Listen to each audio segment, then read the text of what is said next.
in Ottawa and the Valley. This is City News, now on 101.1 FM and 1310 AM. It's Monday, March 28th. Good morning. I'm Andrew Boyle. Still feeling around minus 20. It's minus 13 in Ottawa, minus 12 in Smiths Falls. And here's what's making news in Ottawa and the Valley. Independent MPP Randy Hillier turned himself into Ottawa Police just after 7 o'clock this morning. Hillier won it in connection to the downtown protest last month and is now facing 9 charges. The 64-year-old from Perth is facing 1 count of assaulting a peace officer, as well as 8 other charges that includes mischief, resisting a public officer, and counsel to commit mischief, among others. Hillier is due in court for a bail hearing that will be today at the Elgin Street Courthouse. Now, the downtown protest will be among the subjects for the new Ottawa Police Services Board meeting today. This will be the first time they're meeting as a group and in person, too, at City Hall. With the details, here's City News reporter Alex Gouge. The Police Services Board will be addressing several items throughout the meeting, with the standout being the recruitment process for a new chief and deputy police chief. Canada North Councillor Kathy Curry tells City News what those on council who were appointed to the board will bring to the table. Councillor El Chantieri has significant background experience in the Police Services Board provincially across Canada. I think Councillor Leeper and I both will bring the perspective of the community and our backgrounds in health and education. She adds the board was unable to shift to a hybrid model for this meeting due to a lack of resources, but the goal is to switch to that model moving forward. The board is also required to have an in-person option under the Police Services Act. The meeting is slated to begin this afternoon at 4 o'clock. Alex Gouge, City News. City News time 9:01. Now your forecast with meteorologist Jill Taylor. Mainly cloudy for most areas today. Chance of flurries. It's a cold start to our Monday. A wind chill near minus 23. The high today just minus 6. The average high is plus 6. Partly cloudy tonight. Minus 10 for the low. It'll feel like minus 20. And tomorrow sun and cloud up to plus 1. For today, the high just minus 6. And right now, feeling colder in the wind, it's minus 13 in Ottawa, minus 12 in Smiths Falls. Now, the lone holdout province to the federal government $10 a day child care program has now reached a deal. The agreement between Ontario and the federal government will cut the child care fees in the province in half by the end of the year. Prime Minister Justin Trudeau and Premier Doug Ford are scheduled to make this joint announcement this morning at 11 o'clock in Toronto. City News time 9:02. The president of the Métis National Council says she feels Pope Francis has committed to a journey of justice after a meeting today with the head of the Roman Catholic Church at the Vatican. Cassidy Caron says Francis did not provide an apology for the church's role in residential schools. But she adds they have always requested if there is an apology, it take place on Canadian soil. And while the time for acknowledgement, apology, and atonement is long overdue, it is never too late to do the right thing. Now, Caron says the pontiff repeated the words truth, justice, and healing, which she says takes acts as a personal commitment. National men's soccer team coach John Herdman says the Canadian men have given the public reason to believe Canada has booked their ticket to the World Cup later on this year with a win yesterday over Jamaica. I think this country, they never believed in us because we've given them nothing to believe in. They believe now. And I think if we all get behind each other, this is the time for everyone to get behind football and unite, because we can be a powerhouse, and it's time.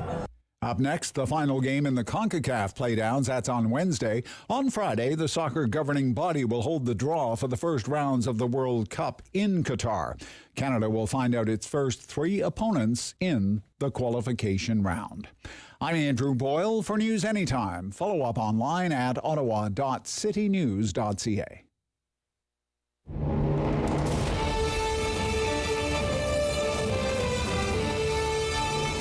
Separating headlines from hearsay. It's the Rob Snow Show on Rogers TV and City News. 101.1 FM and 1310 AM. Oh, what a lovely spring day. Isn't it a lovely spring day? Yeah, nothing says springtime like a wind chill in the minus 20 range. Needs more carbon tax. Oh, we will get that later this week. Good. Perfect timing. Good morning. Welcome to the Rob Snow Show on City News. Hope you had a great weekend. Thanks for spending part of this day with us. We have a great program coming up in just a few minutes' time. I'm going to talk about the carbon tax, actually. The price on pollution, the climate action incentive. Those are the rebates that you get from the federal government for the carbon taxes you pay. And talk about the price of gas, price of diesel, the price of home heating fuel, all with Dan McTeague. He's a former Liberal member of Parliament. He is Canada's gas price wizard, president of Canadians for Affordable Energy. We are not paying quite the record high prices that we had been paying here in the Ottawa area. I see most places around $1.77 this morning, $1.77 a liter. Although the price for diesel is still well in excess of $2 a liter for diesel fuel. So you're going to talk about what the increase in the carbon tax later this week, as of Friday, carbon tax goes up on Friday, what that's going to mean for the price of fuel and everything else. Going to talk about those rebates, too. Because the government claims that whatever you pay in carbon tax throughout the year, you get it back. Okay? In the form of rebates. It used to be yearly. They're going to be quarterly. But then the PBO, just last week, had a report out. That's the parliamentary budget officer, Yves Giroux. He was on our show, and he told us, well, it's not true the higher the tax goes up. He said that the carbon tax, the higher it goes, you will not get all your money back, and it will be a drag on the economy as well. It will actually add to the deficit. So a lot to cover with Dan McTeague coming up this morning. Also on the program this morning, Bob Chiarelli. He is running for mayor of Ottawa. He is a former mayor of Ottawa, former regional chair for the regional government, Ottawa Carleton back in those days. And he's agreed to come on the show this morning. Happy about that. We're going to talk about some of the big news that's been coming out of City Hall lately. You know, there's lots of talk now in the aftermath of the trucker protest here in Ottawa that there needs to be better coordination with federal authorities on events like that, although I'm not quite sure there's ever been an event like that in Ottawa's history, a nearly month-long occupation of the city. But there were some motions to this effect that made it through the city council meeting last week that everybody needs to do a better job of being on the same page, and that the city shouldn't be on the hook for all things like policing costs associated with protests that happen here because we are Canada's capital. So we'll talk about that. And he's been, for many months now, Bob Chiarelli's been raising concerns about the federal government's back-to-work plan, such as it is,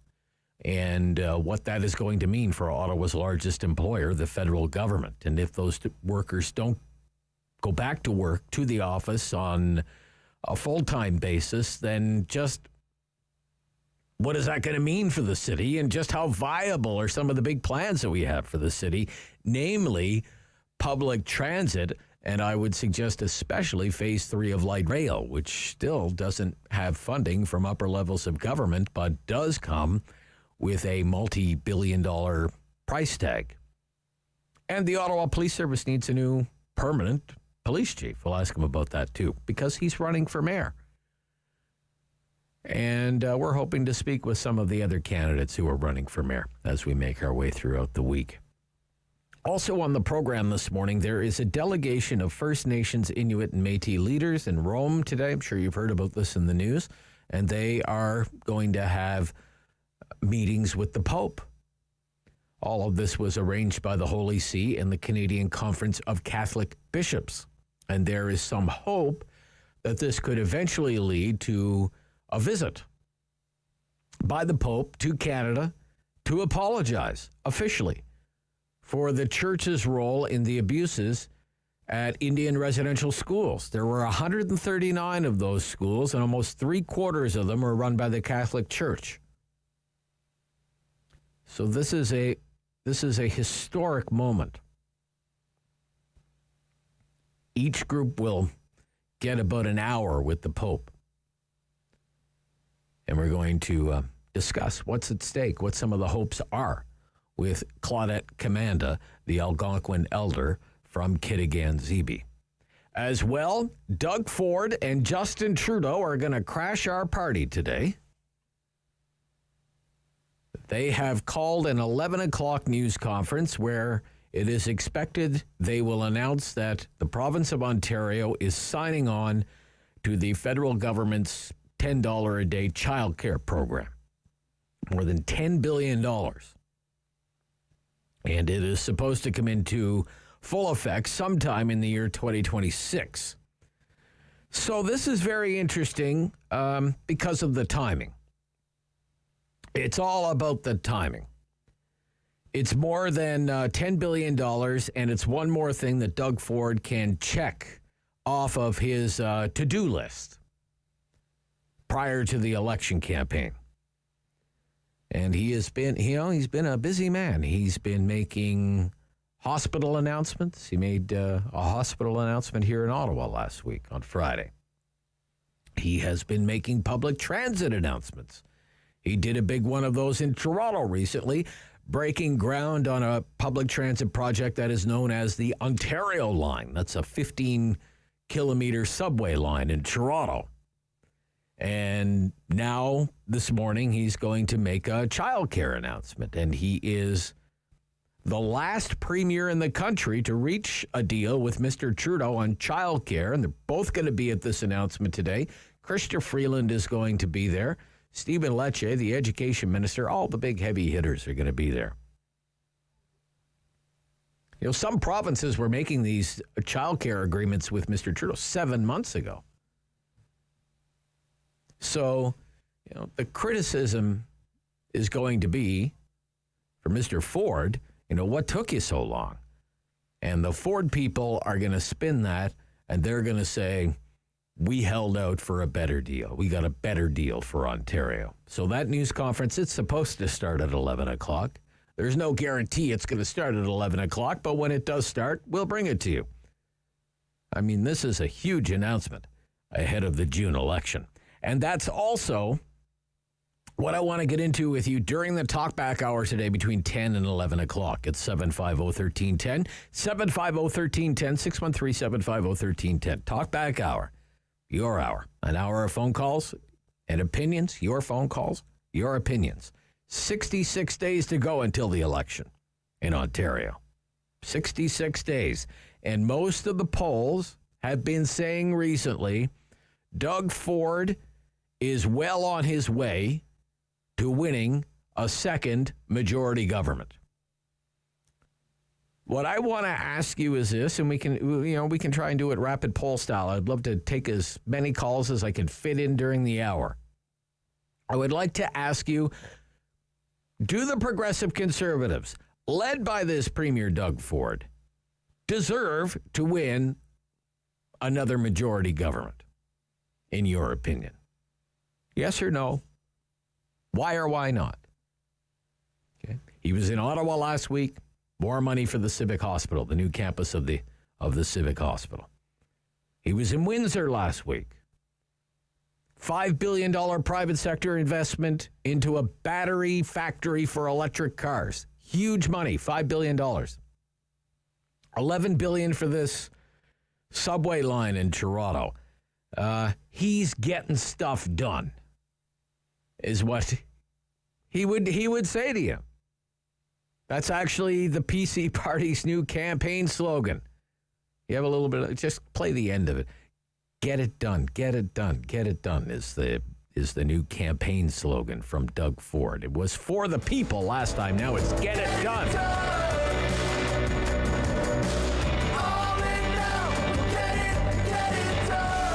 Get it done. Get it done. Get it done. Yeah. Now, I bet you there are a few people out there you'd like to be done with Doug Ford. Right? Doug Ford, for all kinds of different reasons. Okay? Doug Ford is the lockdown king. Nobody loved lockdowns more than Doug Ford. Nobody had them longer than Doug Ford. Longest lockdowns in North America, by some accounts. Or they'll point to the terrible toll that COVID-19 had on residents in long-term care homes. Or they'll look at Bill 124 that capped salary increases for workers that Doug Ford calls heroes. Nurses. And that they could come up, his critics could come up with a long list of things they think that the PCs have mishandled. But look, this is a big thing off of Doug Ford's re-election list. $10 a day childcare. So, does he deserve another majority government? I want to know what you think about that this morning. This is the Rob Snow Show on a Monday morning, and this is City News.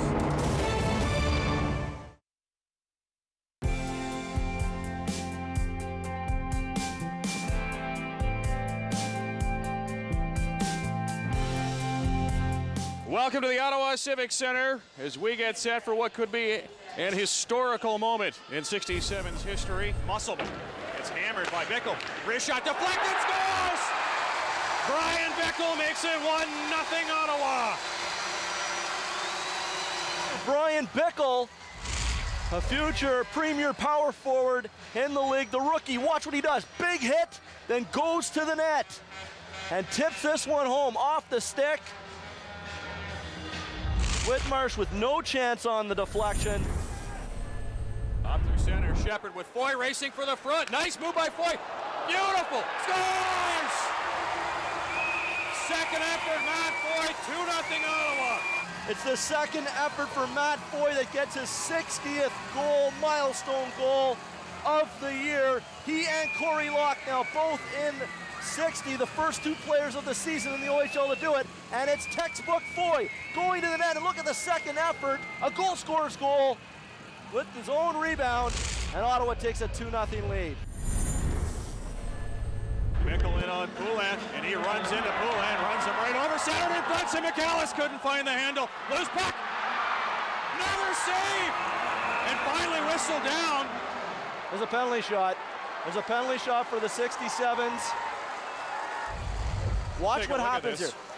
Big hit. Look at Bickle. That's what wow, started he's it. having a great game, I tell you. Comes out in front, then there's the puck. All of a sudden loose. It hits a skate. And right there on the top, the player kneeling over. We can't get that number. He's standing up right now. It's Chaumont. It's Chaumont. He's got the puck in his right hand, number 22. And here we go, Albiani. Scores! 3-1 Ottawa. Long pass up to Rodney Ballman. He's got Dickinson. Here's Dickinson. Break scores! Lou Dickinson restores the 2-goal lead. How fitting could it be that the Ottawa native, Lou Dickinson, could very well seal the victory for Brian Kilrea's 1,000th, the ninth pass from Rodney Bauman, and the overage Dickinson makes no mistake, going underneath the blocker above the goal pad. Ladies and gentlemen, you've just witnessed history. Brian Kilrea wins 1,000.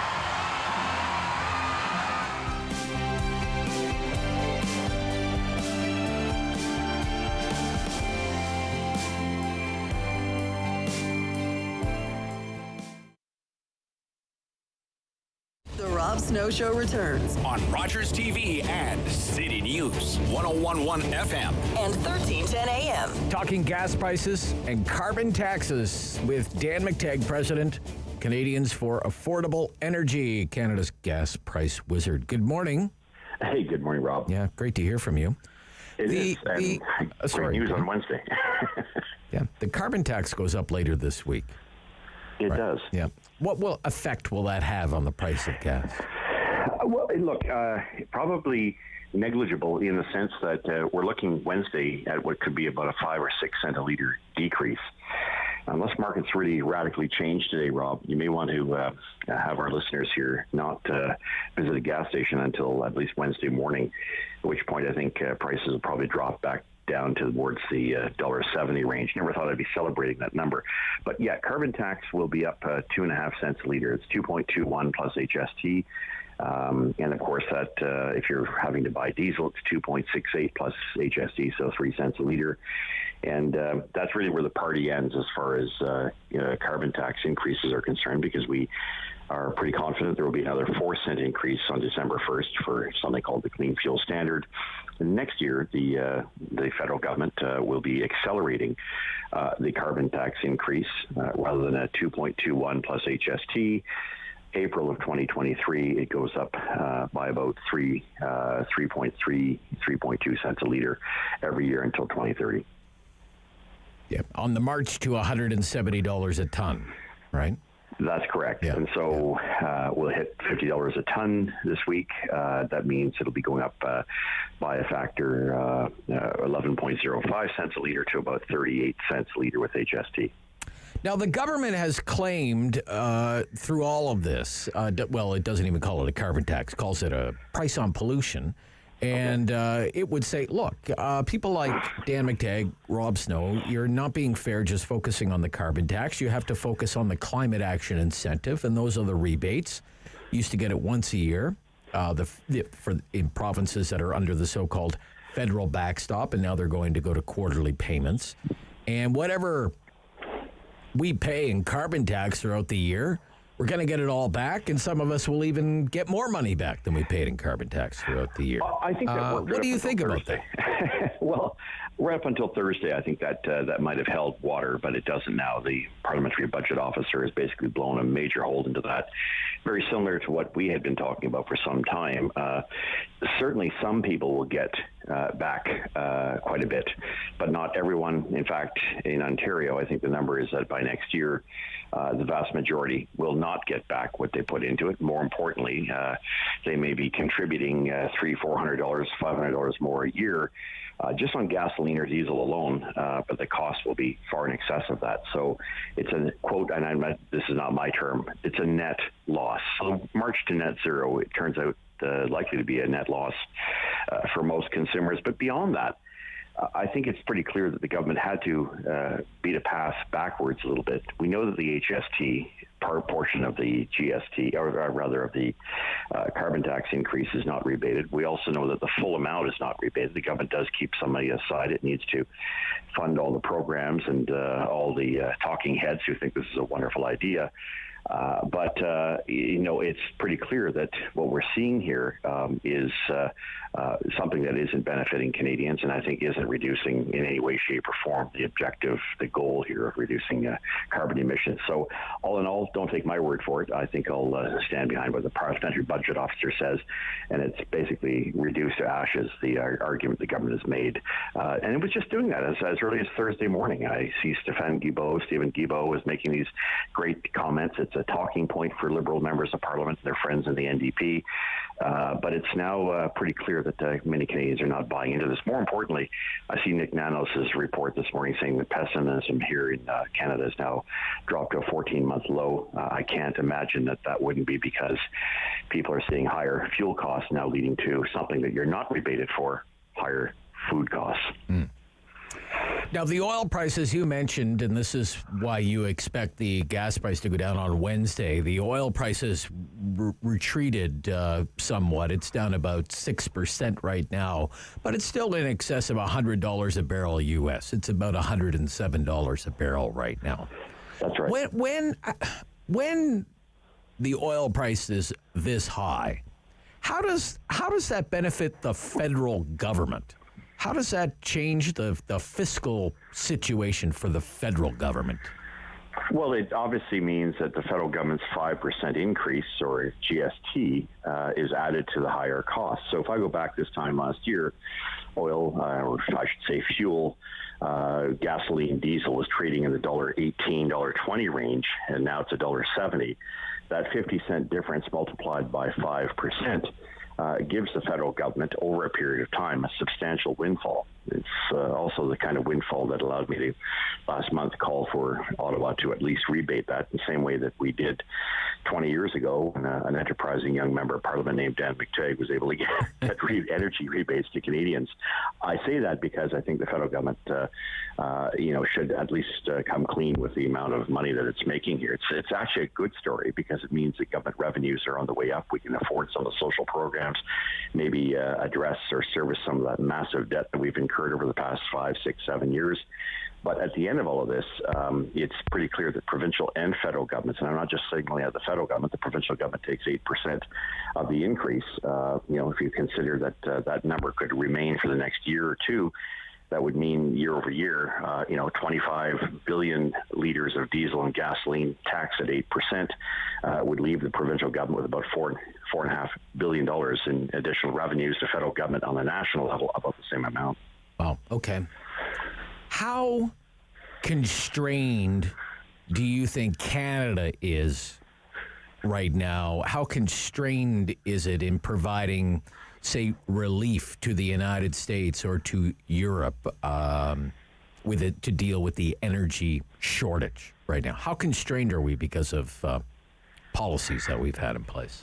Significantly, Robert. I mean, the fact is we've killed about 3 million barrels a day worth of oil that could have made it to the market had the government not been so short-sighted and killed the Energy East Northern Gateway pipelines, at the same time tolerated what has been, significant blockages, enough to scare away a lot of investment in this country, especially the Trans Mountain pipeline expansion, which was a no-brainer. It's supported by all courts and all levels of government, except for British Columbia. We were now saying, well, hey, hang on a second. We're making headlines. We're saying, we might be able to provide for 300 barrels of oil. I'm saying it muffled because that's a disgrace for a country that can produce well over 10 million barrels a day if it had the pipeline capacity, the takeaway capacity. So, I mean, it may sound like a lot. I think our only real opportunity here is natural gas, which we can send to the United States, who can then turn into liquid natural gas and then ultimately provide some relief for Europeans who for the past 30 years have basically I tweeted something this morning about that. I mean, there are some quarters in Europe that thought, oil and gas should be criminalized only, back in November, December. That's not hyperbole. That was, in fact, a move by many activists in that part of the world. We're now in a situation where I think, it's full engines in reverse. We need to get more natural gas, at least in that part of the world. That means that Canada can help on the natural gas front. It can't do much. In fact, it can do almost diddly squat when it comes to oil, because we have, as a country, tolerated blockages of pipelines, and there's a massive cost for that. Canada could be at the the leading edge of compensating for the amount of oil that is now being diverted in terms of exports from Russia, but we've instead decided to sit back and allow our resources to be, as it were, hamstrung. Okay, thank you, Dan McTeague. Wednesday, Pleasure. Don't fill up till Wednesday if you can avoid it. Thank you again. Yeah, we'll Cheers, speak man. soon. Bye-bye. Bye-bye. Yeah, Canadians for Affordable Energy President and former Liberal Member of Parliament Dan McTeague. 9:28, Bob Chiarelli is running for Mayor of Ottawa. He'll join me coming up on the Rob Snow Show on City News.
news in Ottawa and the Valley.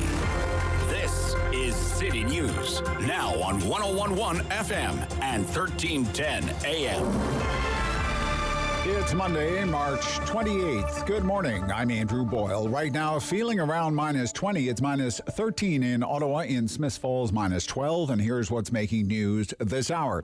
Independent MPP Randy Hillier turned himself into Ottawa police just after 7 o'clock this morning. Hillier wanted in connection to the downtown protest last month. The 64-year-old from Perth now facing 9 charges in Ottawa, including assaulting a peace officer. The province has signed a $10.2 billion child care deal with the federal government that should cut your child care costs in half by the end of this year. The accord reportedly signed yesterday. The announcement from the Prime Minister and the Premier is coming up at 11 o'clock this morning in Toronto. No direct apology from the Pope, but one Métis residential school survivor who traveled to the Vatican for meetings today with the Pope said it was amazing to speak with him. Francis about her experiences today, calling him kind and receptive. More than 70 Canadian gymnasts say they can no longer sit in silence. They want Sports Canada Director General to launch an investigation. They say they've had a toxic culture in gymnastics and abusive practices as well, saying they fear of retribution prevented them from speaking out for nearly a decade. The letter, written by over 70, cites multiple complaints, even arrests, for various forms of emotional, physical, and sexual abuse by Canadian coaches and others. City News Time, 9:32. I'm Andrew Boyle. For news anytime, follow up online at ottawa.citynews.ca. He's a pillar of community opinion. The Rob Snow Show returns on Rogers TV and City News. 101.1 FM and 1310 AM.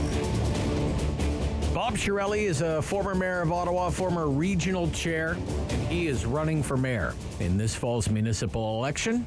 He's been with us several times here on the Rob Snow Show to talk about some big city issues, and we welcome him back this morning to City News. Good morning. Good morning, Rob. So as I mentioned, you've been the mayor before, you've been regional chair before. Given the events that transpired during the trucker protest in Ottawa, there are calls, motions passing through City Hall, 2 motions passed at the most recent council meeting, and they basically call for a working group, that we have to get the upper levels of government all into a room, and we need to get some clarification on what Ottawa's role is as a capital city, and if possible, spread the costs of policing around, for example. What do you think of the need to do these things, Mr. Chiarelli? Well, I've been in politics a long time, and I've learned how to do things to get results. And my primary tool is to get the right people in the same room at the same time in order to solve a problem. Otherwise, it's like a dog chasing its tail. So I would say, for example, on policing, that it's important for the Police Services Board, for social services, for mental health, to get in the same room and decide how are we going to cooperate, how are we going to get together to deal with those emergencies as they occur. So there was a significant weakness in the system. Okay. The lack of cooperation between the various levels of government and various police departments was very obvious. So I think it's a smart move to get the right people in the same room at the same time to come up with solutions. Okay. And just on this as a kind of a follow-up question, there's a lot of talk about what should be done with Wellington Street, which at the end of the day is a City of Ottawa street. City maintains it and plows it and everything else. That maybe the federal government should take over Wellington Street, or maybe it should be car-free. Wellington Street should be car-free. What do you think about some of these proposals, Mr. Schwartz? Well, the closing of Wellington Street to traffic is a lot easier said than done. Okay. Doing so would permanently, significantly interrupt downtown traffic. With no access to Wellington Street, North-south downtown streets like Bank and O'Connor, which now end at Wellington, would flood the east-west streets. Traffic flow from Rideau Street, for example, would flood onto downtown east-west streets. And so, in my opinion, it would be necessary for the City of Ottawa, hopefully in partnership with the federal government, to undertake a complete, difficult, and very expensive technical feasibility study, in my opinion, with little hope of success, because you have to imagine what will happen to that traffic, how will it flow in downtown Ottawa, and that's a very, very big job, and I think that it would not go forward. Okay, interesting. And just one more thing having to do with kind of the aftermath of the trucker protests in Ottawa, and then I want to ask you about some other things. We lost the police chief. The police chief resigned in the middle of all of that whole occupation. There is an interim police chief right now, Steve Bell, and a search will be undertaken for a permanent chief. What are some of the qualities you would like to see in a new chief of police for Ottawa? Experience. Okay. Empathy with the public on serious issues, but the chief of police needs to command the respect of his officers or her officers. It's very, very important that the internal workings of the police are very, very important, and we have seen in the City of Ottawa probably too many officers who have stepped out of line for various reasons in various ways, and it's more than we should have. So I think that the police chief needs to command the respect of the officers. Needs to be accessible to the officers. He also, or she also, must engage the community. The community has to see the chief of police in action, has to know what his personality is like, again, in order to command respect. I also think that we need a chief of police who will respect communities, will work very, very actively with his staff to be known in the various neighborhoods. People have to know their police to respect their police. The chief of police can't be in every neighborhood. Yeah. The chief of police can have rules and ways of allowing his police to connect with the community. One of the biggest problems they have is in the market. The market is really, really a bad place to be often, because of what you see on the street in terms of the byword market, you mean? Byword market, the byword market for sure. Really? Well, I think that needs to be a priority of the new chief of police, and I think that the new chief of police has to work with the residents in the market area, downtown market area, as well as the business community. It needs to be a very cooperative, respectful relationship. Okay. What makes you think that there's a problem in the byword market? What is the problem as you just have you see it? Any of the business people who are operating businesses downtown.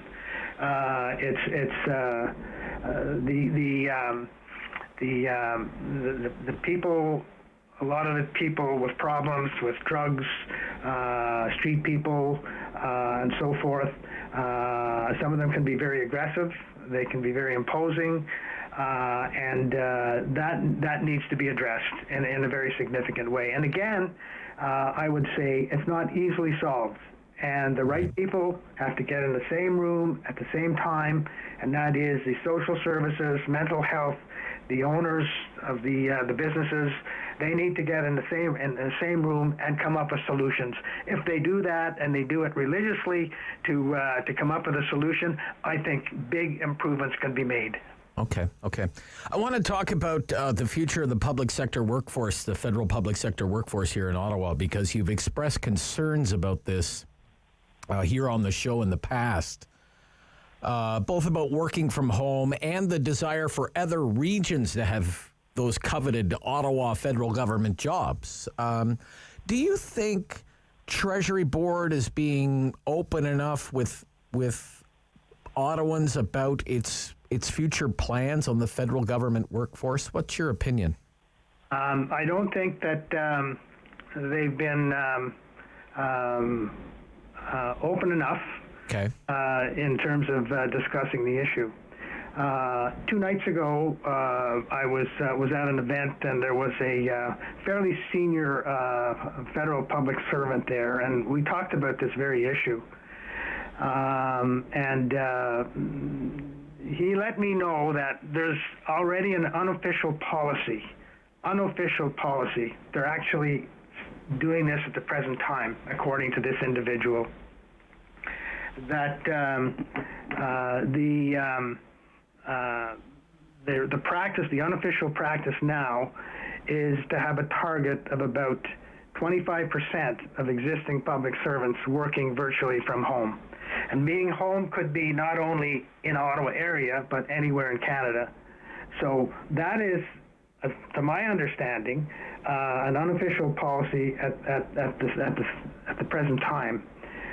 Again, I think the federal government needs to be much more transparent with this issue. It's an issue that is pressing, and it's going to be more severe. As I said originally on your show, there are Western provinces who are cooperating now in identifying government agencies and organizations in Ottawa that could be moved to Western provinces. In other words, the work will be done virtually by people out west. Now, that has not been discussed publicly. It is important that it be made a prime issue with Treasury Board, and that it be dealt with sooner than later. Otherwise, we can find ourselves behind the 8 ball when we see a lot of people starting to move. It needs to be made clear to the public servants. It needs to be clear to the businesses in Ottawa who have to adjust to it, and so many other people and entities. So it needs to be more transparent, and it needs to be much more activated, that particular issue, than it is at the present time. Okay, I want to ask you about housing. The average sale price for a house in Ottawa is now $830,000. Now, I suspect, Mr. Chiarelli, when you bought your first house in Ottawa, it was for considerably less than $830,000. You have the city planners at loggerheads on certain positions with the provincial government. The provincial government had a task force. The task force released a report with 55 recommendations. They haven't been put into any kind of legislation at the provincial level, but some of those recommendations have not been met with agreement from the city's own planning department. Nevertheless, you've been a provincial cabinet minister, you've been a mayor. We need these two levels of government to cooperate when it comes to doing something about the housing affordability crisis. What do you think could be done? What could be done? First of all, I think that we can put more emphasis and perhaps more funding into organizations like the Ottawa Community Housing. Okay. They've been very, very successful, and they have a significant number of projects underway.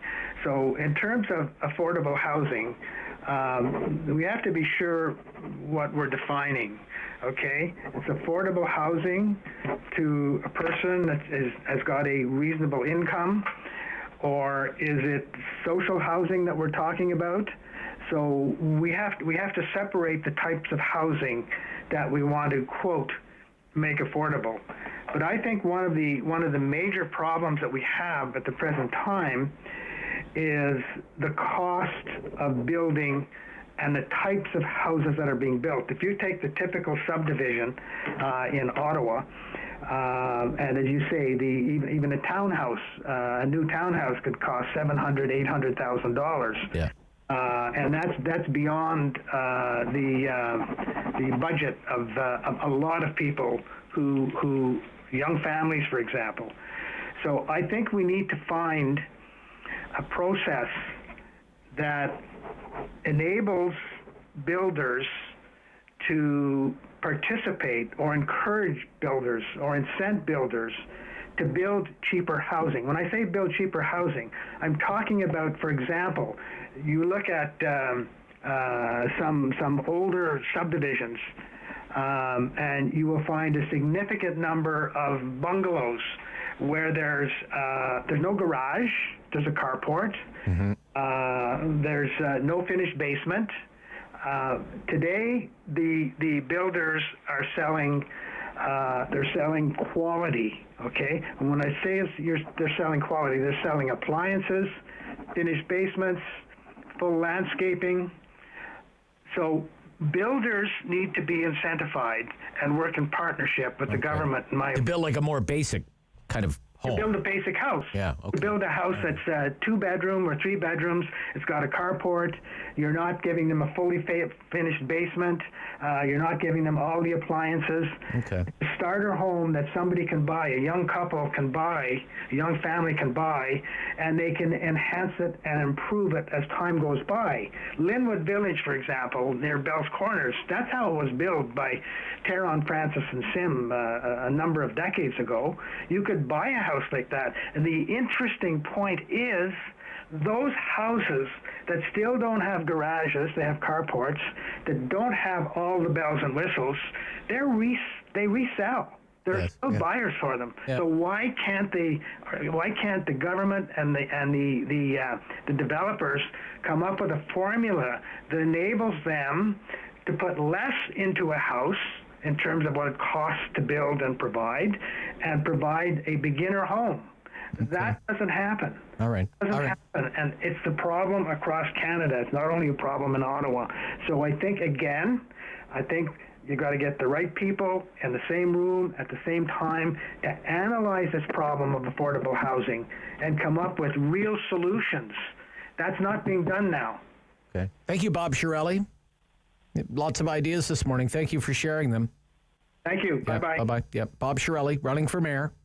This is City News.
icon.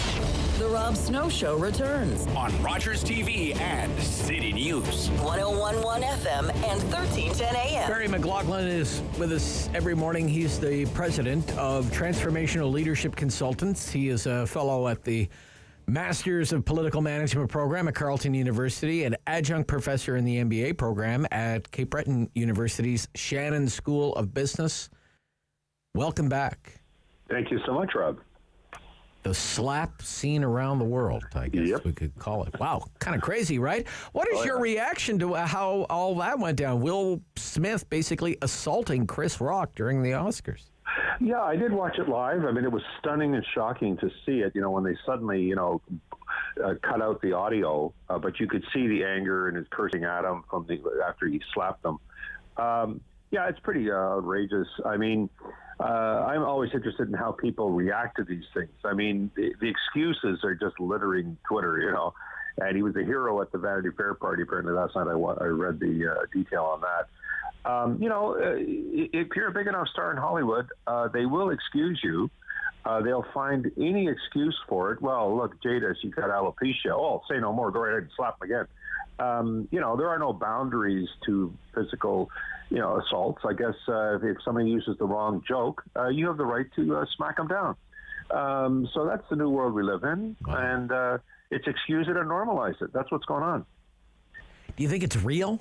It wasn't staged? Oh, no. You don't think it was staged? No, that wasn't staged.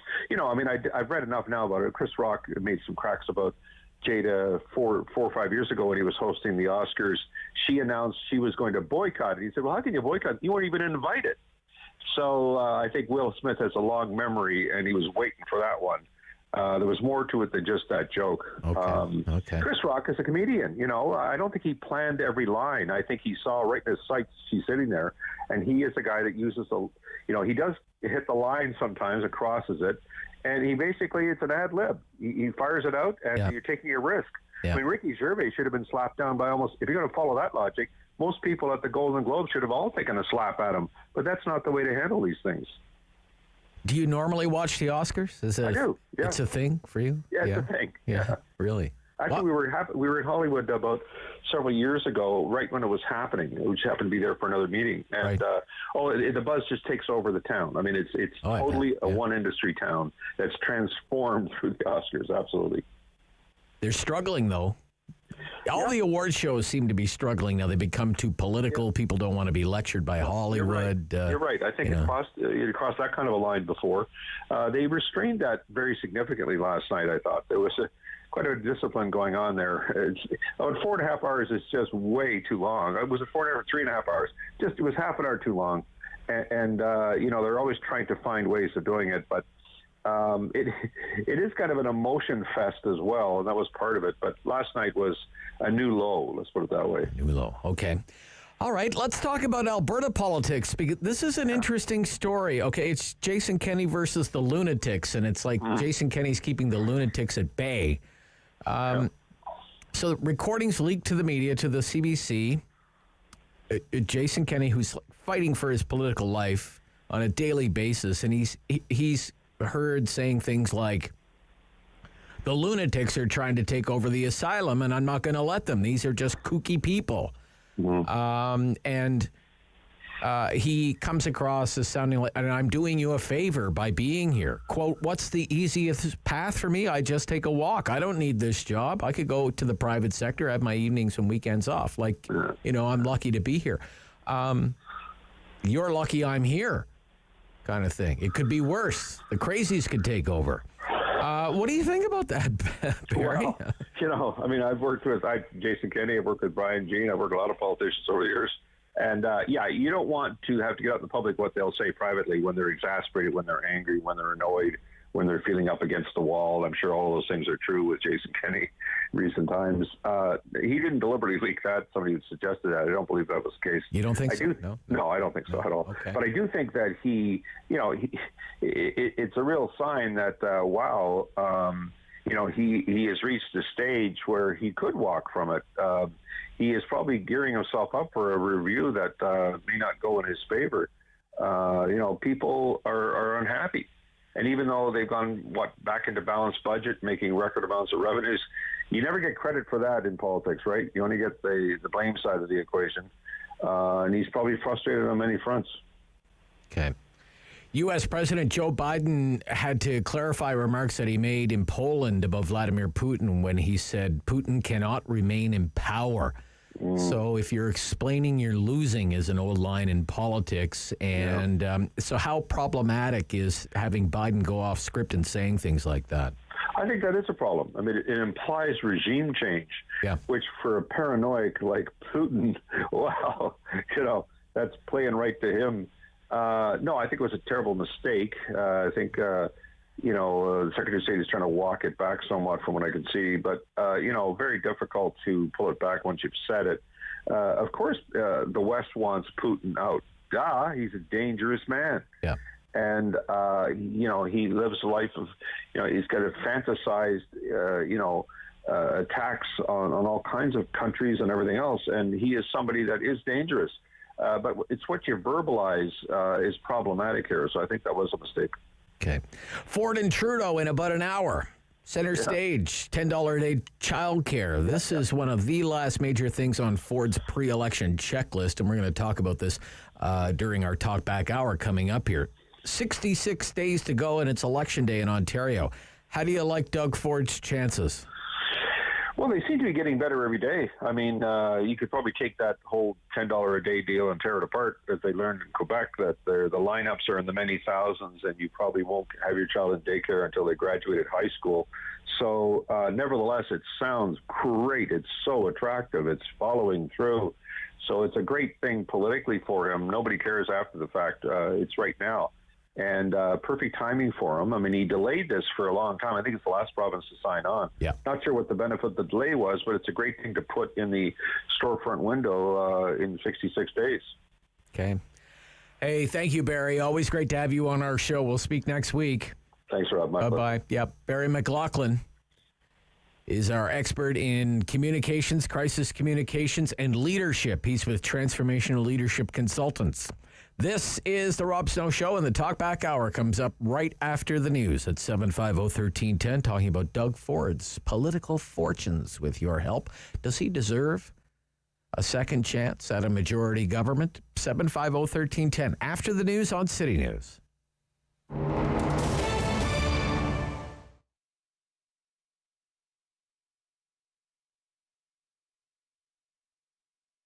Being a crossing guard works great as part of my schedule as a high school student because I still have time to do my tests and assignments while earning a little bit of cash on the side.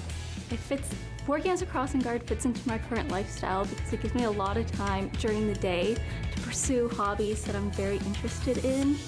A friend of mine introduced me to this job. I didn't know it was actually a paid job. I always start my day. It's a very little, I guess, few months baby, and she always comes with her dad on her pram, and the smile she has, like, oh my God. Well, I think the OSC is a very good employer. They show quite clearly that they care about you. They're very polite. They really make you feel like you're part of a family. It's fun. I really enjoy it. Gets us out of the house, too. Yeah.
news in Ottawa and the Valley. This is City News, now on 101.1 FM and 1310 AM. It's Monday, March 28th. Good morning. I'm Andrew Boyle. Right now in Ottawa, minus 13, in Smith Falls, minus 12. And here's what's making news in Ottawa and the Valley. Independent MPP Randy Hillier turned himself into Ottawa Police this morning just after 7 o'clock. Hillier was wanted in connection to charges to be laid in the downtown protest last month. He is now facing 9. The 64-year-old from Perth facing 1 count of assaulting a peace officer, as well as 8 others. Hillier is due in court for a bail hearing today at the Elgin Street Courthouse. A full Ottawa Police Services Board will hold its first meeting since the abrupt resignation of the police chief, Peter Slowly. All 3 councillors on board were replaced shortly after Eli L. Shantiri appointed chair, taking over from Diane Deans. Others on council who will take seats this afternoon on that board are Kathy Curry and Jeff Leeper. The province announced its 3 appointees back on Friday. Now, among the agenda items today, asking the Auditor General to review the police response to the downtown protest in late January into much of February.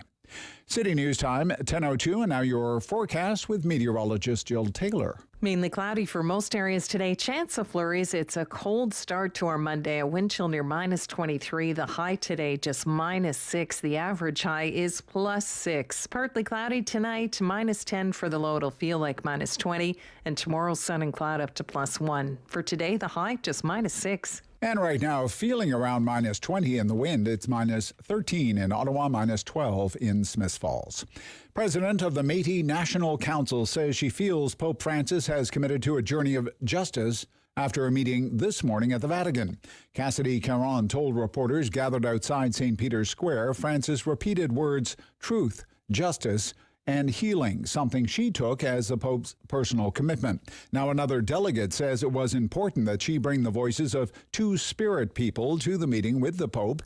Pixie Wells from BC says homophobia is directly connected to colonization and residential schools. That was my power in that room for every other two-spirited person and every other two-spirited coming up, that they can believe in themselves and they can believe that, you know what, they can be two-spirited and be loved by their nation. Now, she hopes the Pope will take the messages from the meeting and apologize to Roman Catholics for the role in the residential school system.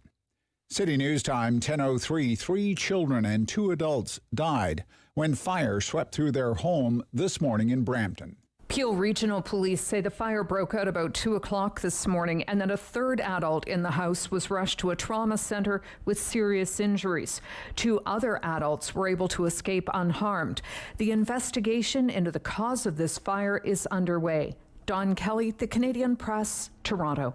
City News Time, 10:04. Ukraine's President Zelensky says that country could declare neutrality and offers security guarantees to Russia to secure peace without any more delay. Ukrainian and Russian officials announcing they have agreed to a new round of in-person peace talks to be held in Turkey later this week. That news coming as the war in Ukraine continues to take a heartbreaking toll. Ukrainian officials say at least 139 children have been killed since the Russian invasion began in February. Ike Ajachi, ABC News, Washington. And Canada will play the final game in World Cup qualifying on Wednesday. It will be important, even though they've already clinched their spot for their world ranking. After qualifying for the Qatar World Cup this year with that win over Jamaica yesterday, forward Lucas Cavallini says qualifying is truly special. You would think that it would be impossible for a Canadian to be in a World Cup, but I mean, we made history. We sacrificed a lot to get here, and I mean, it's a dream come true for us. Now, on Friday, FIFA will announce the draw for the World Cup to see Canada's first 3 opponents. I'm Andrew Boyle. For News Anytime, follow up online at ottawa.citynews.ca. Talk back. Hello. On the Rob Snow Show. The phone lines are open at 613-750-1310. Now, the Rob Snow Show continues. Yes, it does. With this question, yes or no? Do the Progressive Conservatives here in Ontario, led by Ontario Premier Doug Ford, deserve to be re-elected with a majority government? Okay. Yes or no, do the progressive Conservatives, led by Doug Ford, deserve to be reelected with a majority government? How would you answer that? At 750-1310, 750-1310, 613-750-1310. I'd love to do this rapid poll style. I'll keep score. I will keep score. I'll keep track of your answers. I want to see what, I want to find out what way you're leaning here with about 2 months to go until the election. And today is a big day for Premier Ford. Big day for Mr. Trudeau, but really a big day for Premier Ford. Less than an hour from now, news conference. Okay, 11 o'clock is the news conference time. Whether it starts at 11, you never know. But they're going to try and get it on at 11. We'll have it for you. All the heavy hitters are going to be there. The Premier's going to be there. The Prime Minister is going to be there. The Deputy Prime Minister and Finance Minister, Chrystia Freeland, will be there. Stephen Lecce, the Ontario Education Minister, he's going to be there too. I mean, it's the place to see and be seen. Because it's a big deal. It is a big deal. It is the official announcement of the $10 a day childcare agreement between the federal government and the government of Ontario. And there has been there's been a lot of fingers pointed at Doug Ford. A lot of questions for Doug Ford about this deal and why it was taking so long and why couldn't the Ford government come to an agreement with the feds on $10 a day childcare when every other province, even provinces with conservative-led premiers like Alberta, like Saskatchewan, where you have Premier Kenney, Premier Moe, no fans of Trudeau. How is it that they could get a deal done on childcare and yet Doug Ford seems to be whatever, dragging his feet or holding out, or maybe he didn't want to get a deal done at all, doesn't believe in affordable child care. But anyway, none of that matters anymore. It's a done deal. And it'll be fully rolled out, 4 years from now. And while not everyone is a fan of $10 a day child care, opponents to it they're in the minority, okay? It is a policy with a lot of support, really what I would call overwhelming public support. Because it could mean big savings for families. Some families are spending thousands of dollars on childcare. $1,500 a month on childcare, not out of the question. $2,000 a month on childcare, not out of the question. So this will be, when it's implemented, it'll be good for some families. Instead of spending a few $1,000s a month, they spend a few $100s a month on childcare. And I think this is something that Premier Ford wanted to check off his pre-election list of things that he wanted to get done. Okay, his to-do list. These are the things I have to do before the election. Oh, and that just happens to be his latest slogan. The PC party released a new video recently, and the tagline is, "Get it done, get it done." And we're going to play that for you a bit later. But now they have a child care deal with the Trudeau government, okay? They got it done, you could say. They got it done. So, do the progressive Conservatives, under this Premier, Doug Ford, deserve to be reelected with a majority government? Okay, that's my question for you. 66 days to go until the election. 750-1310, 750-1310, 613-750-1310. Let's get to the phone calls here. Charlene in Metcalfe. You're on City News. Charlene, good morning. Good morning. I just have a quick answer for your poll. Sure the answer thing. is no. No? Okay. And why is that, man? Why is that? Well, I believe that Ford has not been a good premier. Okay. I think that he now has decided that, oh dear, there's an election, so let's get all these items off our bucket list, and so he's trying to do it. And I think people need to realize this $10 child care price doesn't start till well after 2026. So he's duping people right now into believing that it's going to start. They're going to tomorrow, save some money. wrong. Yeah. Okay. All right. That's my feeling on it, and Fair I enough. think he's been a lousy premier. Okay, fair enough. Charlene, thank you. There you go. Not a fan. Calling from Metcalfe. Okay. Is it Gio?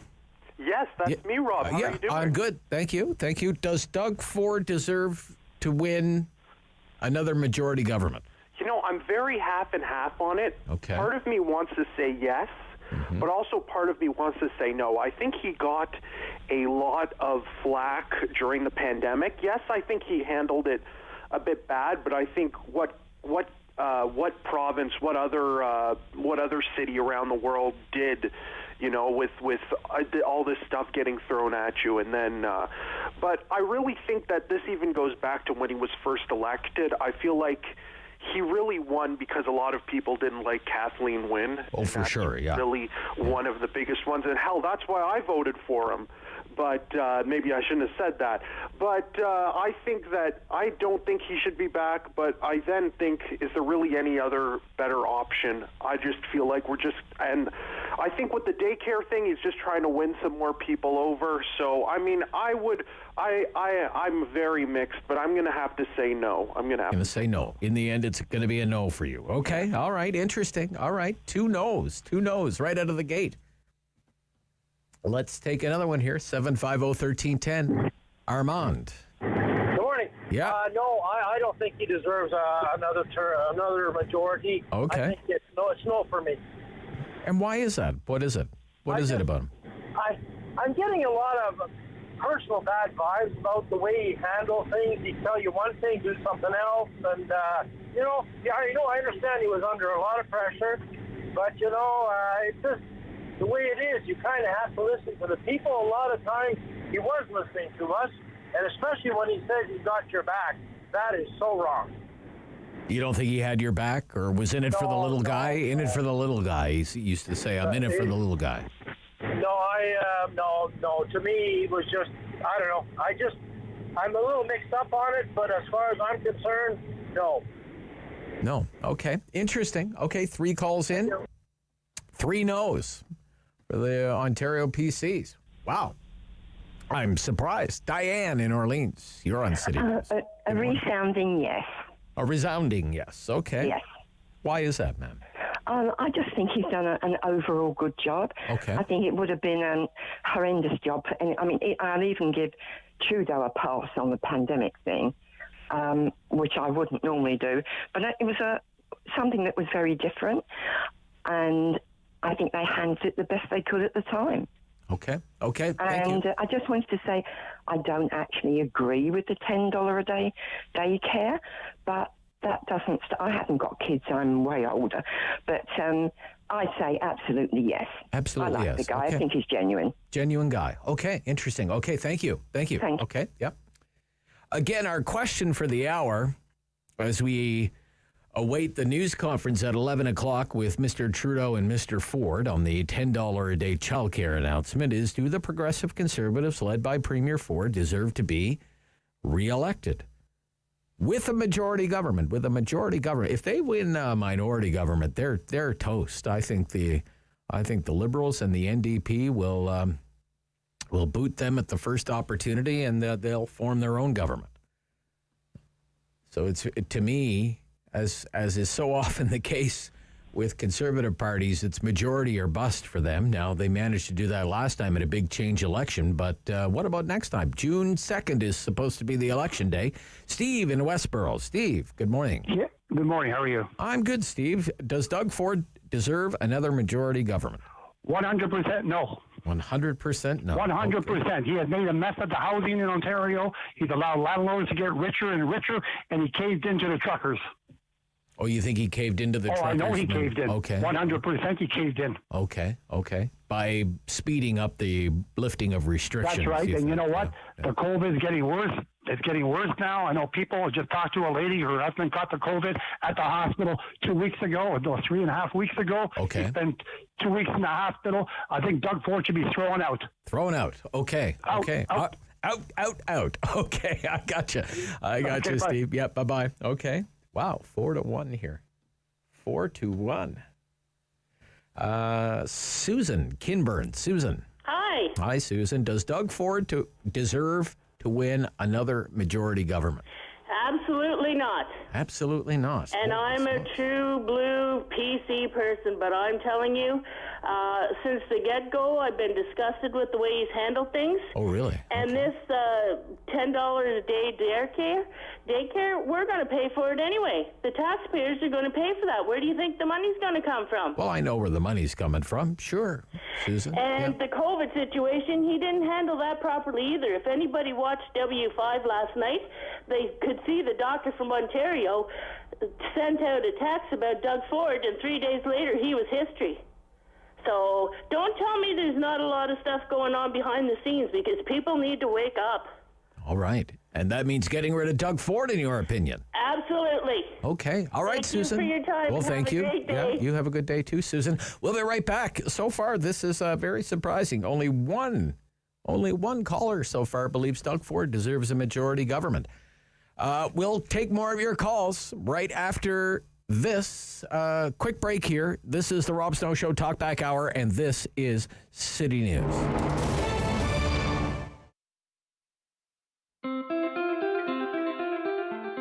Riding requires attention and focus. No distractions, no moment of unawareness, because one brief moment can cost a lifetime of other moments. Everyone deserves to arrive home.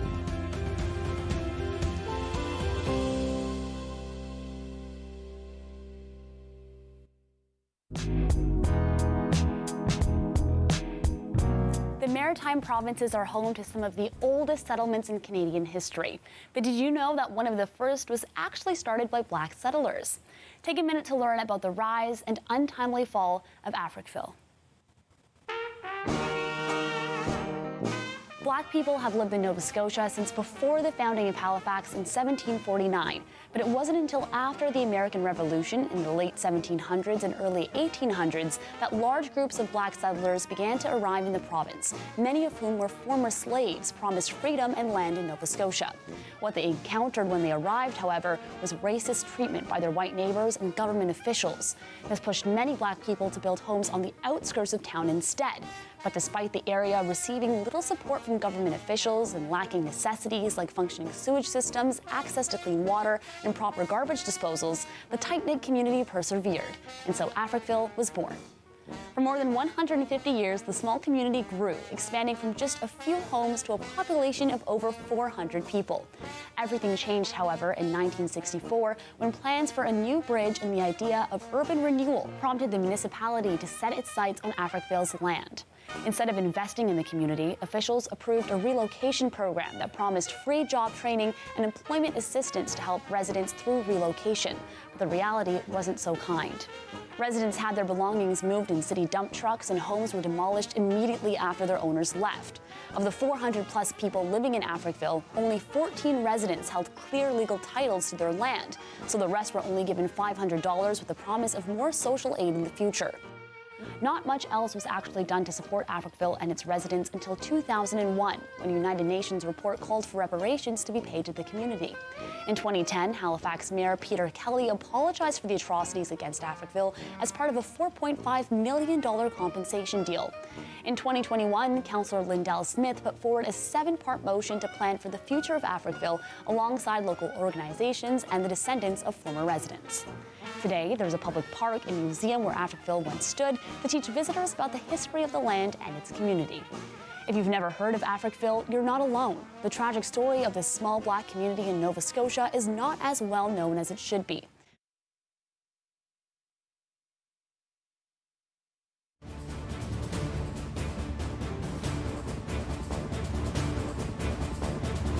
Have your say and call now. 613-750-1310. Yes or no, do the Progressive Conservatives, led by Premier Ford, deserve to be re-elected with another majority government? Yes or no? 750-1310, 750-1310. Most people are saying no so far to that question. Kind of surprised. Ron in Barrhaven. Morning, Ron. Morning, Rob.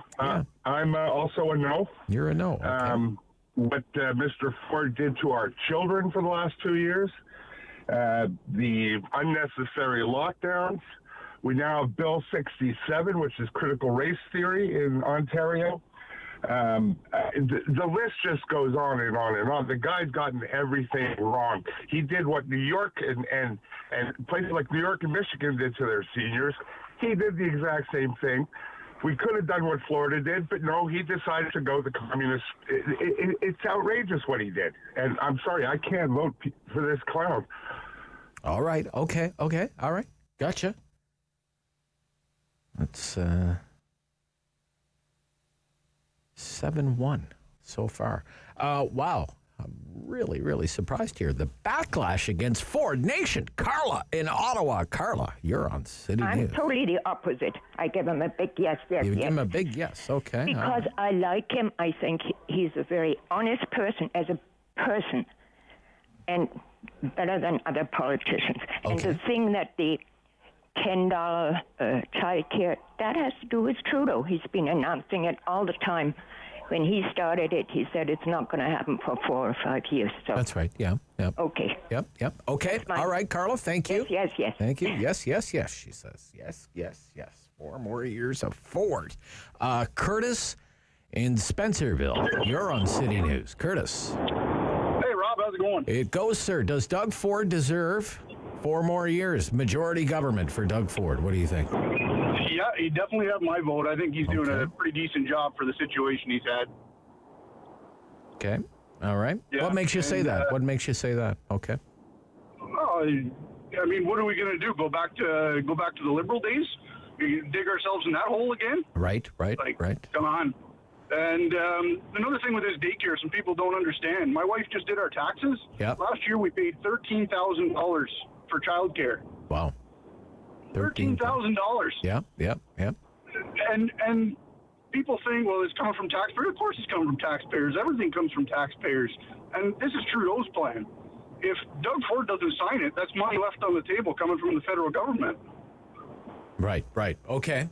Yeah, if they want to pay for it, let them pay for it. Sure. Okay. All right, Curtis, thank you. Yep. Okay. Sorry, Curtis, do you have something to add there? No, I just said that he's a good to go for me. Thanks. Good to go for you. Okay, thank you. One line available there. Mark in Ottawa South. Mark. A default yes. A default yes. Okay, all right. Because you see, you can't vote someone out of office without voting someone into office in their place, which is why there's really 2 questions. Does Doug Ford deserve a majority government?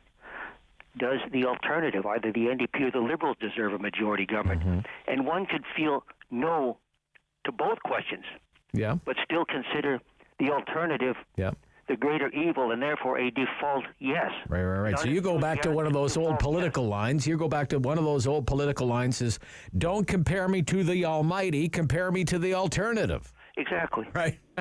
Because that's always the situation. Yeah. Indeed, I mean, I'd rather have another conservative leader, premier in his place. But as long as he's the leader of the party, he's the choice on the ballot. I see. Okay. All right. Okay. Interesting, Mark. Thank you. Yeah, he's looking at the alternative.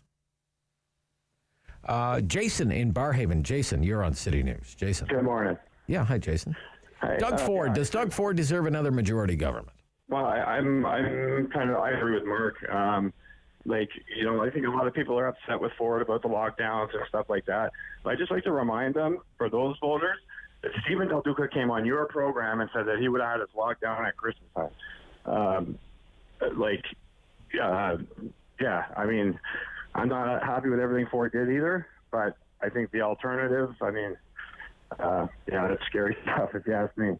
Right. It's not like his critics, Andrea Horvath and Stephen Del Duca were saying, well, let's open everything up, or let's open sooner, or let's speed up the lifting of restrictions or anything. Exactly. Exactly. I think we'd be, and Trudeau was giving out money everywhere. I mean, that wouldn't help either. It's just our fiscal situation and everything. I don't know. I'm really, really worried about the election in June.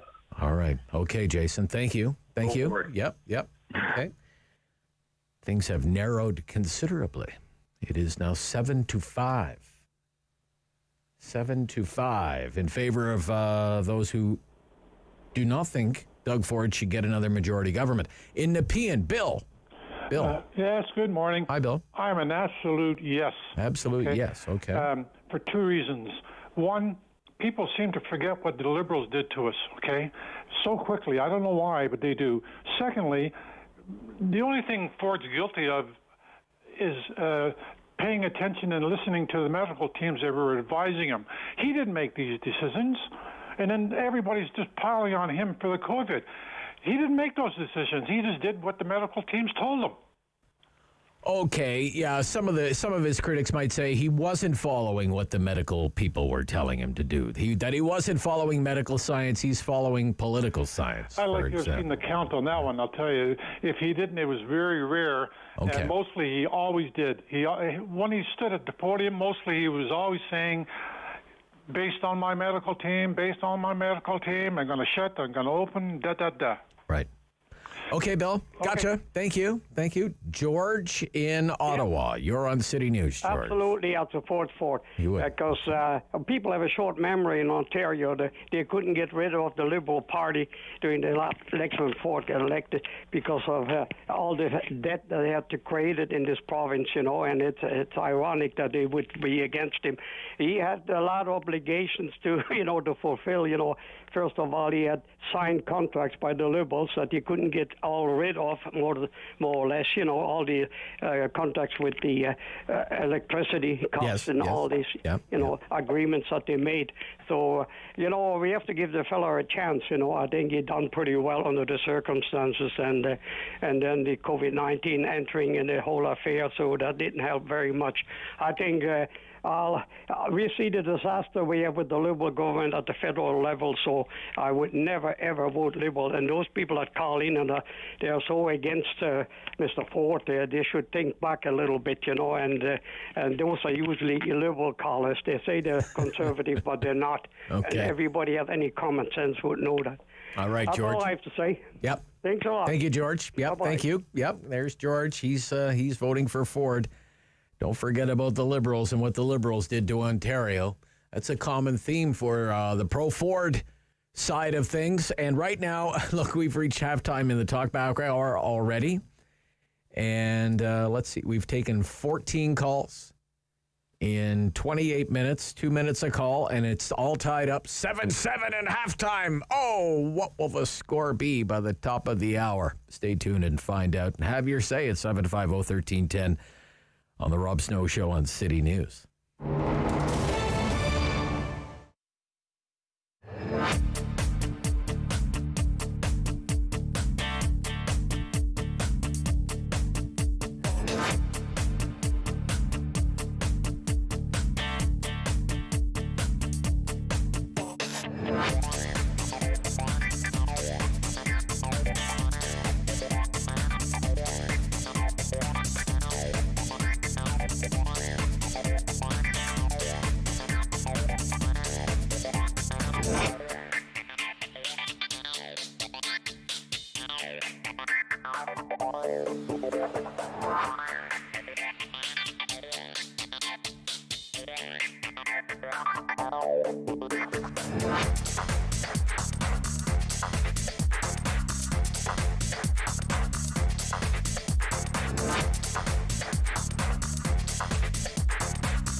News in Ottawa and the Valley. This is City News, now on 101.1 FM and 1310 AM. It's Monday, March 28th. Good morning. I'm Andrew Boyle. Right now, feeling colder in the wind, but minus 13 in Ottawa, minus 12 in Smiths Falls. And here's what's making news this hour. The new Ottawa Police Services Board will meet this afternoon at 4 o'clock. Among the items on the agenda for these new members, including Chair Eli L. Shantiri, a call for the Auditor General to investigate just how Ottawa Police handled the entire downtown protest that began in late January and continued through much of February. One of the people charged after that protest is an independent MPP. Randy Hillier represents Lanark, Frontenac, Kingston. He surrendered to Ottawa Police this morning and faces 9 charges now, including one of assaulting a peace officer. Hillier is scheduled for a bail hearing today. The Pope has held his first meeting with a group of Indigenous people at the Vatican this morning. While Francis did not apologize for the Church's role in the residential school system in Canada, some who were in that meeting feel Francis made a commitment to a journey of justice. Francis is expected to travel to Canada. Some feel any apology could come during that trip. The province is set to join the rest of the country now in the federal child care deal. The $10 a day program was apparently agreed upon last night. The formal announcement coming in about a half an hour from now. City News Time, 10:32. I'm Andrew Boyle. For news anytime, follow up online at ottawa.citynews.ca.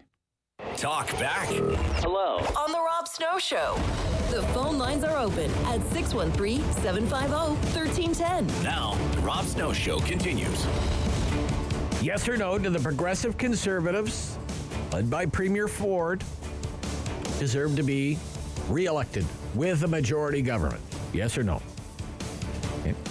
Ford and the Conservatives, do they deserve another majority government with the election soon to be upon us? 66 days to go until Election Day in Ontario, and the polls have been favoring the PCs lately. It's really kind of been a battle for second place, if anything, among the New Democrats and the Liberals. Ipsos has the PCs up by 10 points over the Liberals, but up by 26 points in the 905. And if that holds, it could be an early night for everyone, election night. Main Street, PCs up by 6 over the Liberals. Leger, PCs up by 12, with the Liberals and NDP tied for second place. And the last time Ecos had a poll on Ontario Politics, it was PCs up by 8, and the NDP was in second place. So, I mean, right now you could say it's Ford's race to lose. It's the PC's race to lose, and, I mean, anything can happen, right? You know that old line, a week is a lifetime in politics. And just because the PCs have a cushy lead in the polls now doesn't mean they'll have a big lead when the official campaign begins and people start paying attention to the issues. But again, this is a huge announcement today, this child care deal. You know, they wanted to get this done before the election and time it to their benefit. You know, in other words, have it as close to the election campaign as possible so people will actually remember that they did this. And, you know, here they are this morning. Big news conference at 11 o'clock.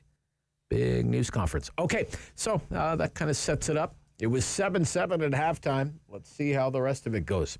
Debbie in Nepean. Debbie. Hi, Rob. Hi, Debbie.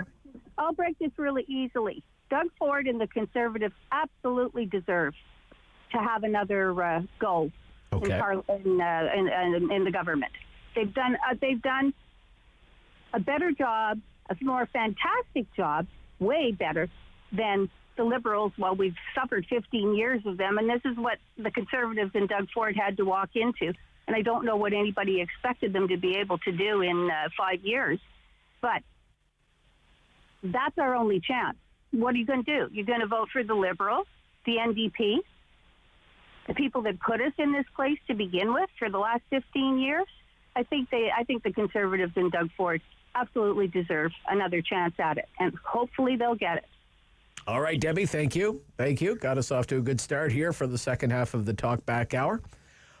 Derek in Ottawa. Derek, you're on City News. Good morning, Rob. You call yourself right of center. I think I'm a little bit right of you. I'm a member of the provincial PC party. I elected Doug Ford to become leader. I voted for Doug Ford in the last election, and absolutely not. Never, never, never. I mean, when I voted for him, I was expecting to get a Mike Harris. Instead, we got a Patrick Brown. We got a liberal in conservative drag. Basically, no interest in Doug Ford. I'm not going to be scared, into voting for him just to avoid getting the Liberals back in. No, there's two other fledgling parties, the New Blue Party and the Ontario Party. I don't care if they win no seats. I'm going to vote for them because he hurt my family with the lockdowns. Inexcusable. Okay, lockdowns. He was a lockdown king. I mean, you had Dan Kelly on your show, and yes. He said, the BC didn't have one lockdown at all for hotels or restaurants or whatever it was, and Doug Ford had like 444 days or whatever. It's insane. Yeah, I don't know how many days it actually ended up being, but it was more. I know it was more than 300 days in Toronto. 300 days straight. You couldn't open a restaurant dining room in Toronto. So, yeah, okay, Derek. He wanted police to check people while they were going out. Like he wanted police to randomly pull people over and ask them why they're leaving, and if they were leaving for an inexcusable reason, he was going to jail them or fine them or whatever. That's right. He did want that. You're right there. I forgot about that, Derek. Yeah, thank you. So remind your listeners. Thank you. Thank you. Yeah.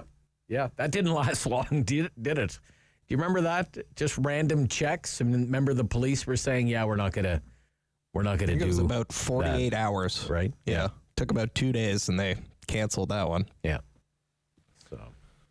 So there was something about playgrounds too. You couldn't be in a playground, and they reversed that too. You remember that? Yeah. Okay. Yeah. Crazy stuff early in the pandemic. Lisa in Ottawa. Lisa. Hi. Yeah, so hi, Lisa. Do you think Doug Ford and the PC party deserves to win another majority government? Absolutely. Okay. All right. I would not have wanted to make it through this pandemic and, everything that's going on with the Liberals or the PC. I think the Liberals are the New Democrats. A great job. Okay. Other than the playground, because that kind of ticked me off. I have a little guy. Right. But at the same time, I understand. If he gets COVID, I'm immunocompromised. I also have lung problems. If he catches it on the playground and I get sick, that could be the end of me, right? My kids are growing up without a mom. But at the same time, I think Doug did a great job. He's good for small business. He's doing really well. And let's face it, if the Liberals had been in and we had been opened up earlier and not all these lockdowns, our numbers would be higher. So I think 100% yes, I can't wait to see what he's going to bring for small businesses. Okay. All right. Interesting. Thank you, Lisa. Yeah, absolutely. Very divisive. Like right down the middle here. I'm really surprised. I thought it would favor the PCs a little bit more than it has so far this morning. Gord in Edwards. Gord, you're on City News. I'm a yes. You're a yes. And what's going on, he's done a good job. What's going on with the pandemic, he's damned if you do, damned if you don't ideas. Okay. If he's right, he's wrong, he's wrong, he's wrong. It doesn't matter. Yeah. What the last 4 years really couldn't mean that much in politics. Everything was around the pandemic. Yes. So really never had a chance to get his feet in and be a premier because it's all around the pandemic. Right. And I think you've got an awful lot of mad Liberals phoning in saying they don't want to see him in, to tell you the truth. Well, some of the callers who say I'm a conservative and Doug Ford's not a conservative and I'm voting for a conservative and I'm not going to be fooled by Ford, they are regular callers and believe me, they're hardcore conservatives. Yep. See, I don't know where I stand on it because on one side of the line, I believe that abortion should be what the person believes they should have an abortion, they should have it. That goes against one end of it. Yeah. But on the other end of it, I'm a firm believer in capital punishment. Okay. So if you rape and kill, I don't want to get into any of that, but let's just move along there. You're kind of off the topic and going into a place I don't want to get into. Gordon in Bell's Corners. Gordon. Hello. First of all, hi to another Gordon in Edwards. Yeah, Gord. Okay, majority government for Ford. What do you think? Yes or no? Sure. Yeah, for sure. Definitely Ford all the way. Okay. Why is that, sir?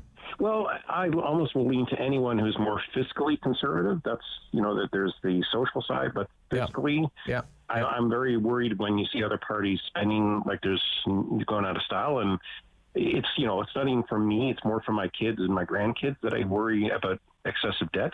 Okay. And in terms of the lockdown, he did, again, I think he did the best he could. I think the other parties would have been even worse for even more lockdowns, to be honest. Right. Okay, So Gordon. You think he's the most fiscally conservative of the lot? Yeah, of the I wish he was a little bit more fiscally. A little bit more. Yeah. Okay. Yeah, and he had planned to be. There's no doubt about that. I agree. I don't think they like where they are fiscally right now. They had sure hoped they would have had a balanced budget, but there are too many of those to be found right now. Who we have up next is Dan in Ottawa South. You're on City News. Dan. Hi, Rob. Hi, 100% Dan. yes. 100% yes for Doug Ford. Okay. Why is that, sir? Well, he seems to listen and do the best he can, listening to the electorate. Yeah. And who wants to go back to the Liberals, as so many of your callers have already said. Right. Been down that road, and They haven't done their enough penance yet. They haven't done enough penance yet. They're gonna have to change their ways. I think they're we don't want to, and get rid of the windmills and things like that right off the bat. That's great. Maybe it cost us some money there, but in the long run, it's the best move we could have done. All right. Yeah, he did cancel. I think it was about 700 of them. Yeah. Green energy deals. Start anyway. Yeah. Okay, Dan. Thank you. Okay. you. Yeah. All right. It's Team Ford is pulling ahead here. It's 12-8 right now. 12 callers say, yeah, I want Ford for 4 more years in a majority government. But 8 said, no, thank you. I have seen quite enough of this guy. Brent in Ottawa. Brent. How you doing? I'm good. Brent, what do you say? Yes to Doug Ford. Yes to Doug Ford. Okay. And why do you say that? I think he did a good job during the pandemic there. Like, everybody was sort of in the same boat everywhere. It just wasn't Ontario, right? And I'd like to see what he could do without having to deal with the pandemic. Right. Okay. Yeah, like a lot of premiers, couldn't win for losing, right? You lock down, you're going to lose. You open up, you're going to lose too. So there was a lot of that going on. Exactly. Like, and if somebody else got in, like, I'm not really all political, but the NDP got in there. Like, it just came out how many teachers were on a sunshine list there this year. It would be even more if she was in there. Oh, you think so? Okay. All right, Brent. I believe so, yeah. Yeah. Okay. All right. Yeah. Well, they would have a better relationship with the teachers' unions. I don't think it's a stretch to consider that. And there were a lot of teachers on the sunshine list. That's for darn sure. Roger in Drummond. Roger, good morning. Good morning, Rob. Yes, sir. Does Ford deserve another 4-year term for a majority government? Yes, I do, Rob. Yes, okay. Now, I don't agree with a lot of things that Doug Ford has done, but I'll say this, that, when people have to look, and I preach this all the time about history, go back in the history books and look about how this province was run into the ground under the 15 years of Liberal rule. Ford didn't have much to work with, and with this huge debt, I'm sure he's added to it too, because you just can't change the channel right away. Mm-hmm. I like the idea of how he's attracted so many new businesses, like one example is that plant to make batteries there in southern Ontario. Yeah, in Windsor, yeah. And then there's one there in Brockville there where they took a plant that used to be a pharmaceutical plant, and Leclerc Cookies went into there and they've invested millions of dollars into it. It's a Quebec firm, for that matter, too, coming into Ontario. I just seen business after business continuing to spread up here in the province under these trying times. And like I say, he hasn't did everything right, but I don't think I'd want anybody else at the helm. I know the history of this province going back from Bill Davis, and then after Bill Davis, Peterson, where our debt started, and then the Bob Rae-Peterson coalition, which added to it, and then Bob Rae added to it again to a tune of $89 billion before Mike Harris came in. And, of course, he added to it some, too, but he did give a lot of tax relief, and he had no choice in the debt. No more than Brian Mulroney did after Pierre Trudeau ran the country into debt before there was any debt. If people are going to remember something, remember about the past, because the past is what's going to bring you a better future. All right. Thank you, Roger. Good to hear your voice, sir. Yeah, we're talking about Doug Ford, who has a news conference alongside Prime Minister Trudeau at 11 o'clock announcing a big $10 billion deal on $10 a day childcare. So we'll talk about that and get you to answer the question, do the Ford-led PCs deserve another majority government? 750-1310, this is the Rob Snow Show, and this is City News.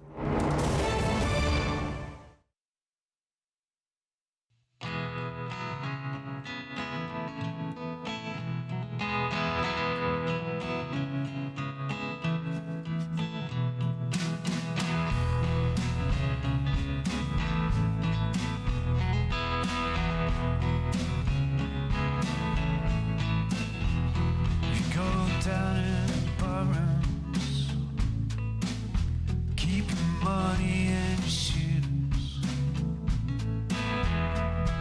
All those midnight people are gonna give you the blues. Oh, sweet mama, daddy's got them Hunter Street blues. Oh, sweet mama, your daddy's got them Hunter Street blues.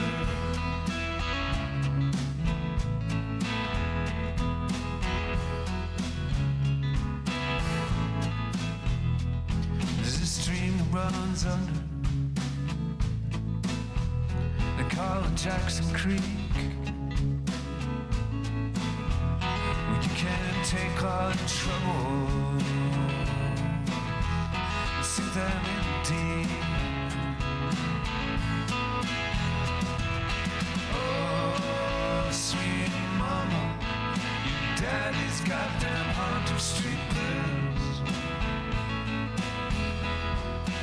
Oh, sweet mama, your daddy's got them Hunter Street blues.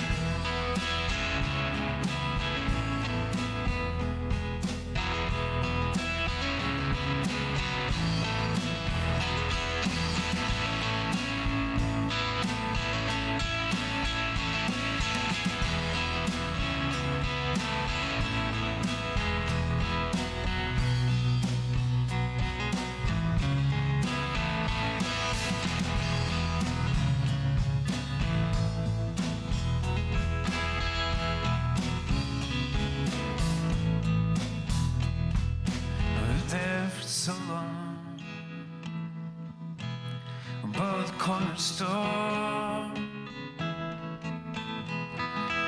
where I made up these songs. It's my last act before I go. Oh, sweet mama, your daddy's got them Hunter Street blues. Oh, sweet mama, your daddy's got them Hunter Street blues.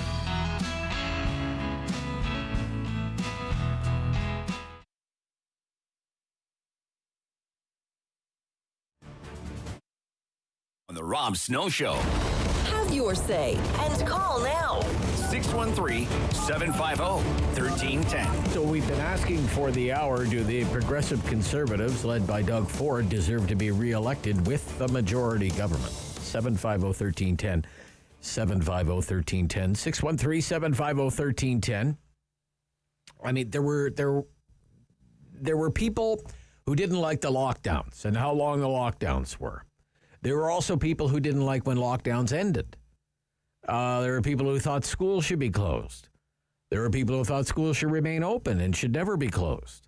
There are people right now who think it's irresponsible to end the mask mandate, even though it's my impression that most people are still wearing masks anyway, even though they don't have to. Was the Ford government's pandemic response any better or worse than other provinces? Can you say any province was outstanding in the way it handled the pandemic? Okay, maybe PEI. Can you compare the little island of Prince Edward Island to a massive province like Ontario? Is that even a fair comparison? We certainly didn't do well with long-term care homes. The promise was there would be an iron ring. They'd throw up an iron ring around long-term care homes, but the record in Ontario's long-term care homes is not a good one. The accusation is that Ford used lockdowns way too often and made lockdowns last longer than they ever needed to. Ontario had the longest lockdowns in North America, was a common criticism of the Ford government. And there's a belief that he wasn't there for the little guy. He wasn't there for the little guy, that the businesses of Main Street, he wasn't there for them. He was there for the big box guys, if he was for anyone. Walmart, Costco, Loblaws. Just an accusation, okay? Lockdown king, who had to be dragged kicking and screaming into offering workers a few paid sick days. And don't forget about Bill 124. They're going to beat him up with that, too. Bill 124, capping salary increases for workers like nurses. Chris in Blackburn-Hamlet. Chris, you're on City News. Yes, Rob. So your question is, does he deserve a majority? I would say no. No? But do I want him to get a majority? Yes, because I don't like the alternatives. My reasons for saying no is because, some of the things you just spelled out, the lockdown, there had to be some type of a lockdown. I'm not saying they should have been wide open, but it really killed a lot of small businesses, and that doesn't sit well with me at all. And one of your callers previously mentioned something that I think is really important, but people don't talk about it much, is the new critical race theory that they're introducing in Ontario. Okay. And I'm totally against that, so that's another reason why I don't think he deserves a majority. All right. I'm not too crazy. I don't know much about that, to be honest with you. Yeah, but it's coming. I think people should be paying attention to that. All right. Okay. And I'm not a big fan of the $10 a day daycare proposal, but in that one, he's between a rock and a hard place, because if he doesn't do it, it's, a politically bad move if he doesn't do it. So he's kind of stuck there. Okay. But I'd say he doesn't deserve one, but I still want him to get one. He doesn't deserve it, but you hope he gets it. Okay. Right. All right. You hope he gets what he doesn't deserve. Right. All right. Okay. All right. That's Blackburn-Hamlet, Chris. Let's go to Chris in Ottawa, it says. Chris in Ottawa. Yeah, hi, Chris. Yeah, hi, Rob. So I'm going to say something. I'm entitled to my opinion, so I'm going to shock some of your listeners, but too bad. So I have two favorite politicians in Canada. Mm-hmm. Number one, Doug Ford. Okay. Number two, Andrea Horwath. Oh, okay. All right. Okay. Andrea, yeah. Okay. Yeah. And one time I talked to the mayor and I told him how I vote. I either vote Conservative or NDP. But Horwath, both of them are extremely professional. Now, getting on to Doug Ford, does he deserve another? Yes. He'll get my vote simply because Horwath doesn't have a chance of forming government. Okay. So he'll get my vote. Now, the only things I think he did wrong during this pandemic are two things. I thought he should have been a little more vocal in the trucker convoy. I thought he could have taken a little bit more charge there, got the OPP more involved sooner. Okay. So I have a disagreement with him on that. The other thing, and he caught me off guard on this one, I went to buy a battery for my phone at the Rideau Center, and he decided to close every public bathroom in Ontario. And boy, did he catch me off guard with that one. And okay, all right.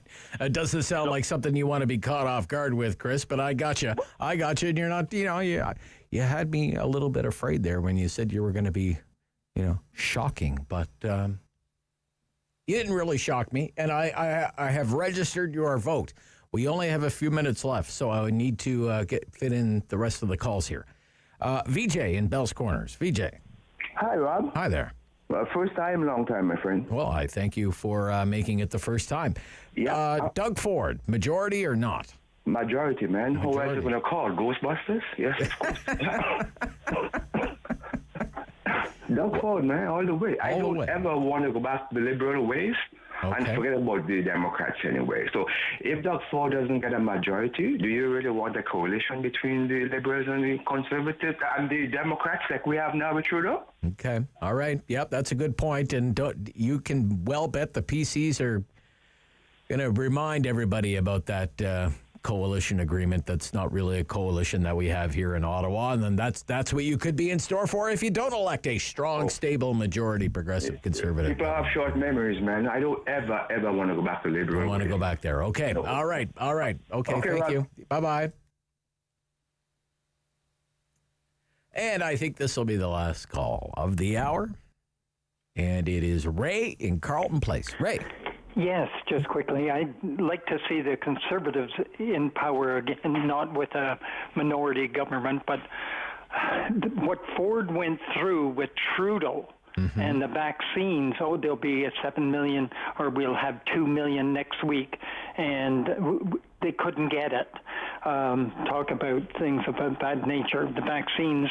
And as far as the COVID handled that, I think he did his best job as he could. He was, as he said, he was following the scientists on it. I have a real problem, too, with Catherine Wynne. She was given advice by the new leader of the... She put them down to 7 seats, yeah. And now the person who's taken the lead on the Liberals is the one who was giving her all the advice. I think you pronounce his name Delco? Del Duca, yeah. Yeah. Del Duca. Why in the heck would you vote for someone leading a party who took all the advice to Catherine Wynne, and look where she ended up? No, you can't go with the Liberals on it. And if they ever did, if the Conservatives show up with a minority, they'll do what Trudeau did for another 3 years, and look at the mess we're in with Trudeau. Holy jeez, I've never seen anything so bad. All right. But then again, I'm only 75 years old. Okay, yeah, just a young fellow, Ray. You got it. All right, thank you. Thanks a lot, Rob. Thank you. Okay, so let's add them up here. I count 26 calls. A lot of calls for a talkback hour. Don't usually fit in that many. But I thank you for calling in and having your say the way you did. It was tied at halftime. Remember, it was tied at halftime, 7-7. It did not end up tied. It's Ford in a landslide. 18-8 is the final tally there. 18 people prefer a Ford-led PC majority government. 66 days from now, if indeed that is Election Day in the province of Ontario. Thank you. We'll do the Talkback Hour again tomorrow, right after the 10 o'clock news. The 11 o'clock news is coming up. We'll join the news conference involving the Premier and the Prime Minister on $10 a day childcare. Speak with Jeffrey Johnston, as well from the Kingston Whig Standard, and David Sally from the Ottawa Business Journal.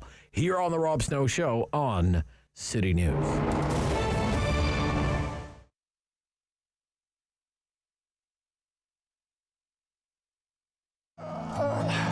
There we go.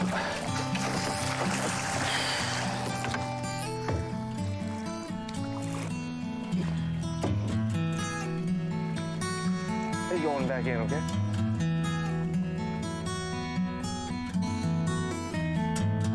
It's a new season of The New Fly Fisher on Rogers TV.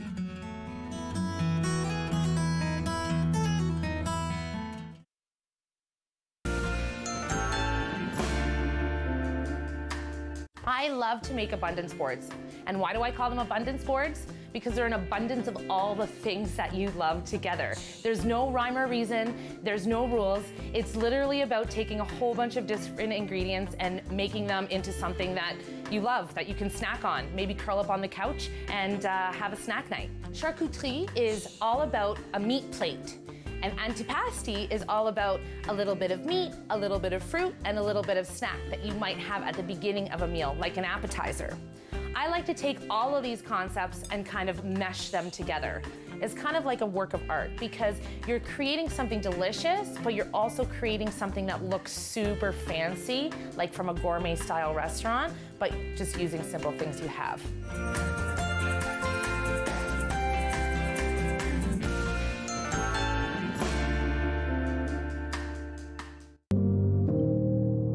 Ottawa is a very political city, and it's not just political with the people in Parliament. You got street politics, you got business politics, you got basketball politics, and if you don't know how to navigate the systems, you get left behind. I did. They thought I went crazy. They thought I was dead. I was. But it's never too late to heal, to rebuild, to reinvent yourself. Prezi.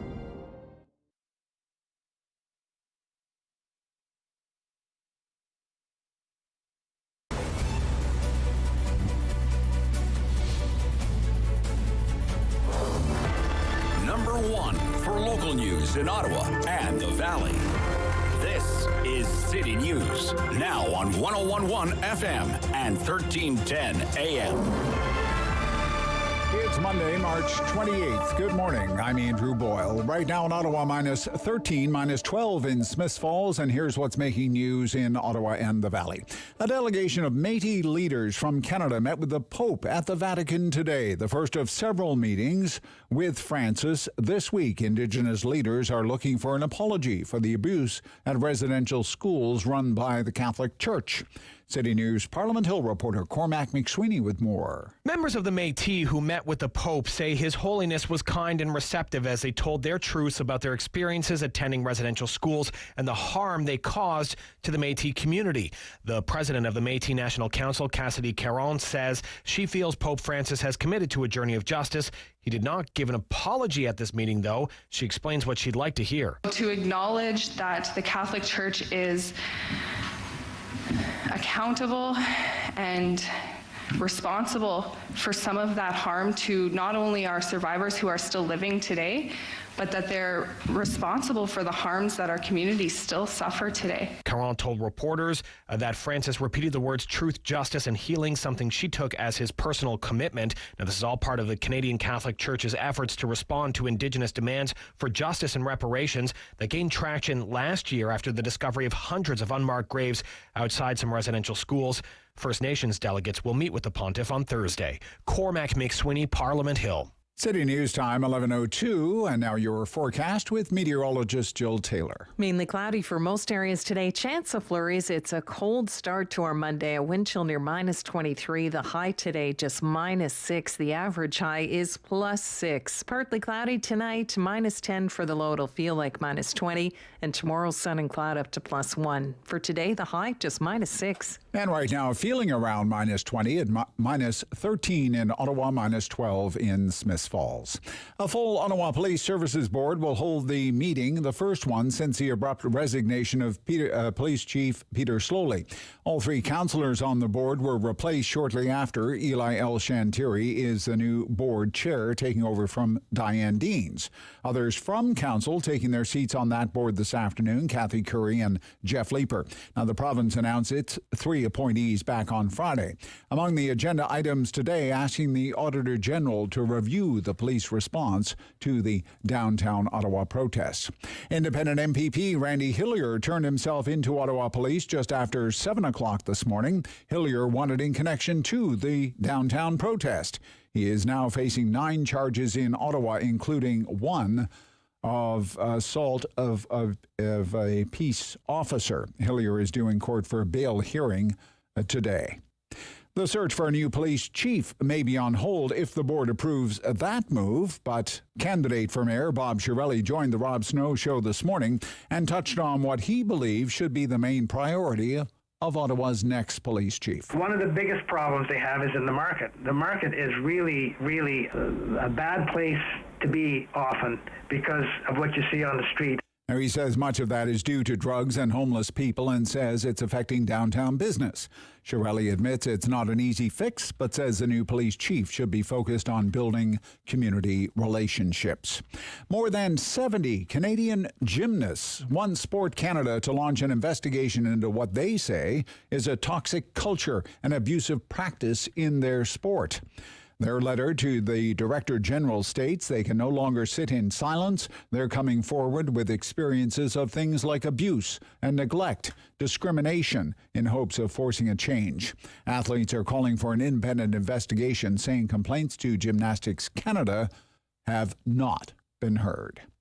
I'm Andrew Boyle for News Anytime. Follow up online at ottawa.citynews.ca. Strong voice. Strong opinions. The Rob Snow Show returns on Rogers TV and City News. 101.1 FM and 1310 AM. And happening right now in Brampton. This is a live news event. It is a news conference featuring the Prime Minister, Justin Trudeau, and Ontario Premier Doug Ford, where they are about to announce the $10 a day child care deal. Let's listen to this live on City News. Not only does affordable and high-quality child care gives our children the best possible start in life, it also ensures that parents, especially mothers, can enter the workforce. I would also like to give my sincere condolences for the 5 lives lost of our Brampton family due to house fire early this morning. My heart goes out to the victims and their families. Along with my colleagues, my thoughts and prayers will always be with them. Now, without delay, it is my honor to introduce someone who always had a strong vision to make life more affordable for families. He worked tirelessly to ensure this day would become a reality. Please welcome our Prime Minister, the Right Honourable Justin Trudeau.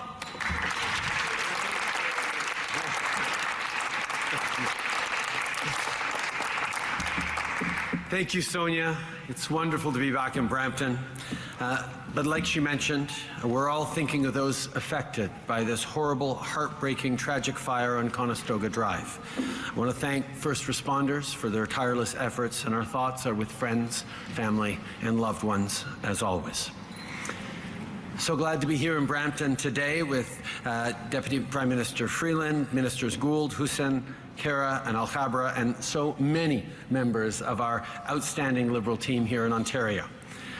And it's always great to be making big announcements for Ontarian families alongside Premier Ford. Doug, it's so good that we're again together today to make this big announcement. Thank you to Minister Lecce and others as well. We're also joined by Akosua Matthews, the Vice Chair of the YMCA Greater Toronto Board of Directors, and a lot of amazing people from here at the YMCA to families and kids to extraordinary childcare advocates and activists who are very, very pleased to see this happening today, as we are all with such great news for families. We know kids deserve the best start in life, and parents, especially moms, shouldn't have to choose between family or a career. A year ago, we said we would build a national system to make childcare more affordable and accessible everywhere in Canada, and today we continue to deliver on that promise. We have reached a multi-year agreement with Ontario that will cut fees by an average of 25%, and parents will start seeing savings across Ontario in the coming weeks, and cut fees in half on average by the end of this year. Savings per child of about, by the end of 2022, of an average of about $6,000 a year. That is real money for families at a time where we know costs of living continue to go up, the situation in Ukraine, the coming out of COVID, the challenges that our economies are facing means this is real money that will stay in the pockets of families this year to help with everything else. We're going to meet our $10 a day target in 4 years, and at the same time create 86,000 new spaces by the end of 2026 across Ontario. I know Ontario parents have been wondering for a while when this was going to happen. Well, we worked hard to get this deal done because you deserve affordable childcare like all Canadian parents. Pour les familles ontariennes, l'entente va faire une vraie différence. C'est plus d'argent dans vos poches pour l'épicerie, pour l'essence. Les Canadiens peuvent compter sur nos gouvernements pour continuer de livrer la marchandise. Now, including Ontario, we've reached childcare agreements with all provinces and territories across the country, which means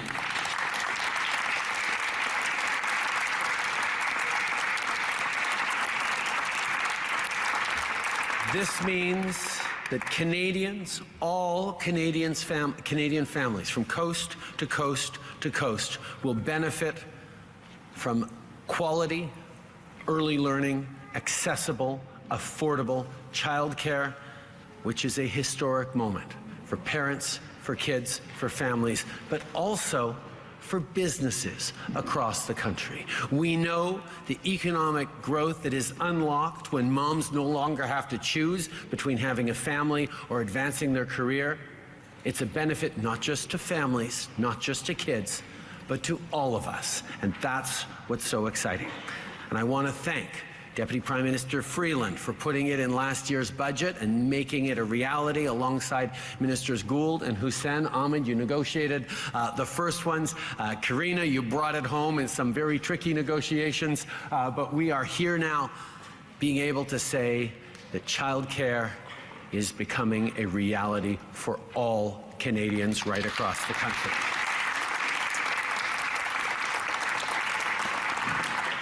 In less than 12 months, we went from not having national childcare towards being on the road toward it. And there's lots of work still to do to make sure we're following up and getting that $10 a day reality within 5 years right across the country, that we're reducing fees, that we're encouraging more early childhood educators to step up with better pay, better supports, better recognition of the extraordinary job they do. But this is the track we are finally on. Accessible, high-quality childcare is key to building a stronger future, a more resilient economy, and growing the middle class. I think of all the families and parents I've met across the country who told me how badly they needed more accessible, more affordable childcare. Many families across the country are already seeing significant savings, and now families in Ontario who are facing extremely high costs will see them very soon. This is real positive change, and our government will keep working to make sure everyone has what they need to succeed. Avec l'annonce d'aujourd'hui, on continue de bâtir une relance économique forte pour tous les Canadiens. En moins de 12 mois, on a signé des ententes avec toutes les provinces et territoires pour des garderies abordables et accessibles à travers le pays et plus de place pour que les familles n'aient pas à attendre aussi longtemps sur des listes d'attente. On va toujours être là pour les familles et faire croître la classe moyenne. Together, we're building a strong future for all Canadians. And I'm now very pleased to pass it over to our friend, Premier Ford. Go.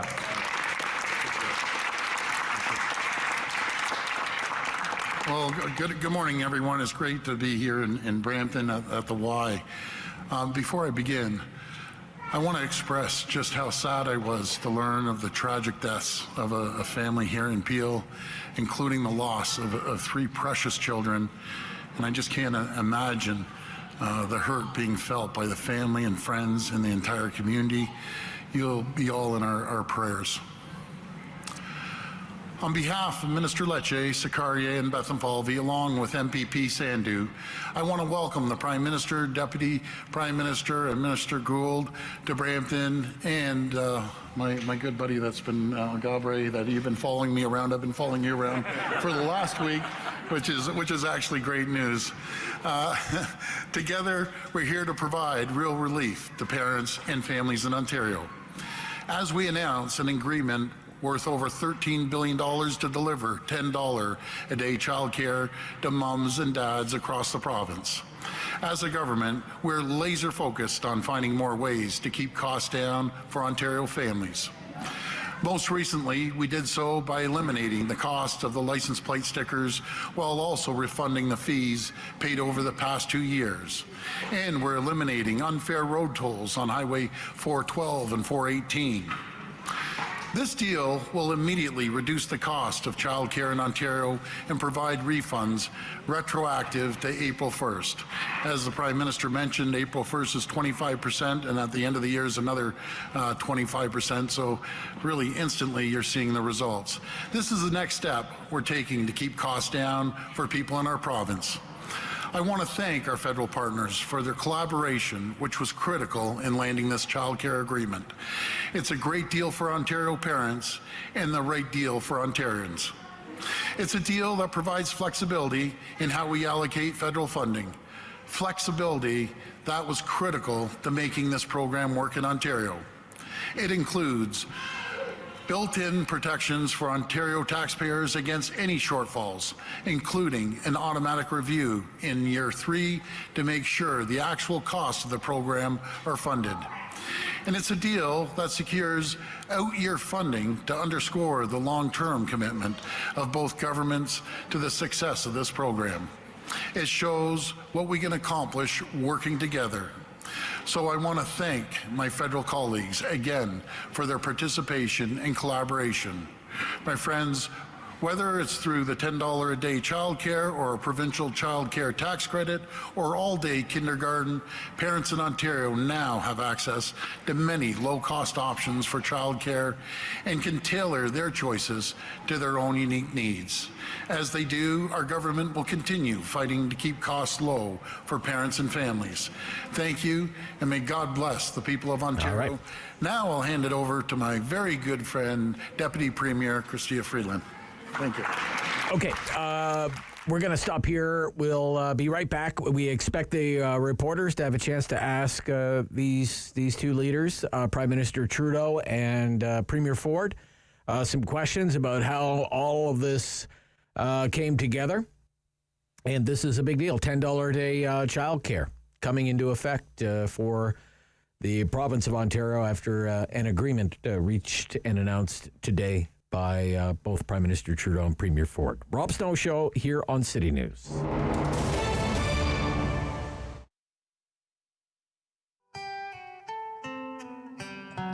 Est-ce que je peux prendre ta commande?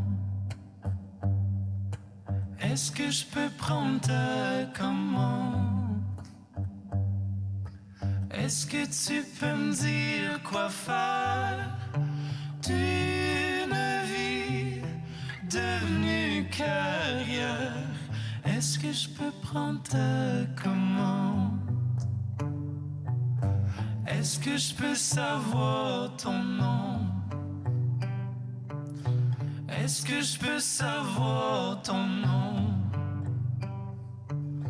Est-ce que je peux connaître les vœux au fond de tes yeux quand on effleure nos ombres? Est-ce que je peux savoir ton nom? Ici les amours sont rares.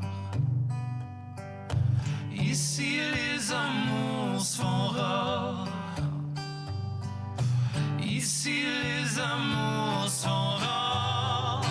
Passe ça, jamais ton char. Ici les amours sont rares. Au drive-thru, ici les amours sont rares.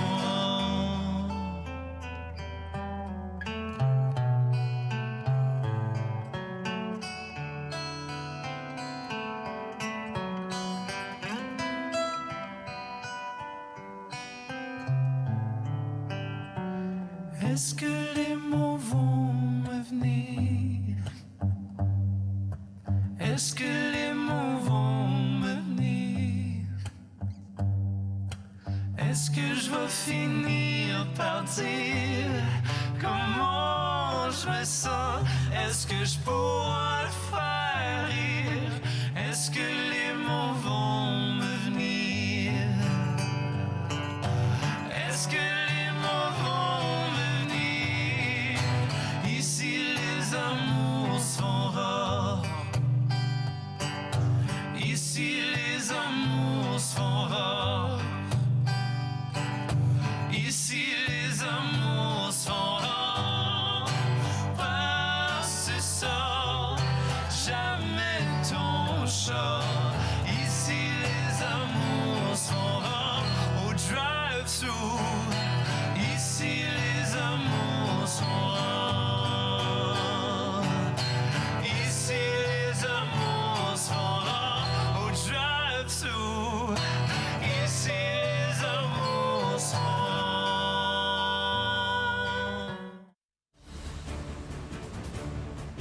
The Rob Snow Show returns on Rogers TV and City News, 101.1 FM and 1310 AM. Live news event is happening right now. Maybe the biggest news conference of the year if you judge these things by the number of cabinet ministers in attendance. Maybe 8 or 9 of them in attendance when you put together the federal government cabinet ministers and the provincial government cabinet ministers. But Ontario has signed on to the child care plan, Mr. Trudeau's $10 a day child care plan. And Chrystia Freeland is at this news event in Brampton right now. This is City News. This deal comes at exactly the moment when we need it most. Labor force shortages are a choke point right now for our economy. And affordable early learning and childcare is going to be such an important part of Canada's solution. Affordability is a challenge for so many Canadian families, including families here in Brampton. Affordable early learning and childcare with savings that start immediately is going to be such an important part of the solution to affordability challenges for Canadian families and now for Ontario families. Early learning and childcare is going to help us build an economy and a country that is stronger, that is more prosperous for all Canadians, starting with the very, very youngest. So wonderful to be here. Thank you to everyone who worked on this agreement, including my two amazing colleagues, Ahmed Hussein, who I think is still here with his beautiful, beautiful daughter, and who got the ball rolling. And of course, my absolutely indefatigable colleague, Karina Gould, who Prime Minister appointed her to this job, and he said, you're going to get it across the finish line, and she did. So thank you so much, Karina. Looking forward to hearing from you.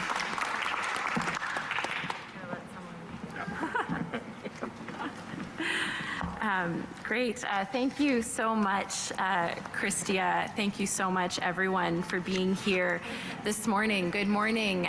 Bonjour. C'est un plaisir pour moi d'être ici aujourd'hui avec le Premier ministre, la Vice-Première ministre, le Premier ministre Ford, ministre Lecce, ministre Bertalan-Falvey et mes collègues pour cette annonce historique. If I may just take a moment to recognize Brampton MPs Sonia Sidhu and Ruby Sahota, who have been tenacious advocates on this file since we were elected back in 2015, and so please give them that. I would also like to recognize the leadership of my dear friend, Minister Hussein, who, as everyone knows, led the work alongside Minister Freeland to put this policy together just under a year ago. And what a ways we have come in a year. As the Minister of Families, Children and Social Development, it gives me tremendous pride to be able to conclude the Canada-wide early learning and childcare negotiations. With today's announcement, Ontario is now joining all other provinces and territories in Canada to bring affordable, accessible, quality and inclusive childcare to families in this province.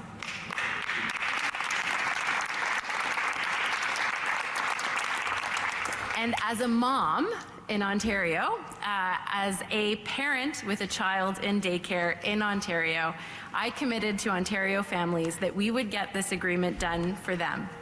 And here we are today. Just let me jump in here, David, because we do have some breaking news. That is Karina Gould, by the way, Gould, the Liberal Member of Parliament, and also the Minister of Families, Minister of Children and Social Development. So again, Karina Gould.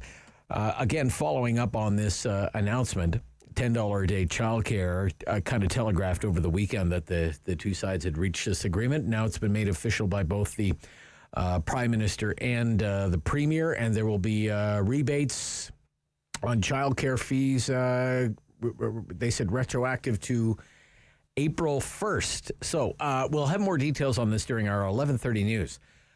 This is just kind of breaking now via our newswire. It's a major news story. It's from the Canadian Press, and we will also have more details on this for our 11:30 newscast.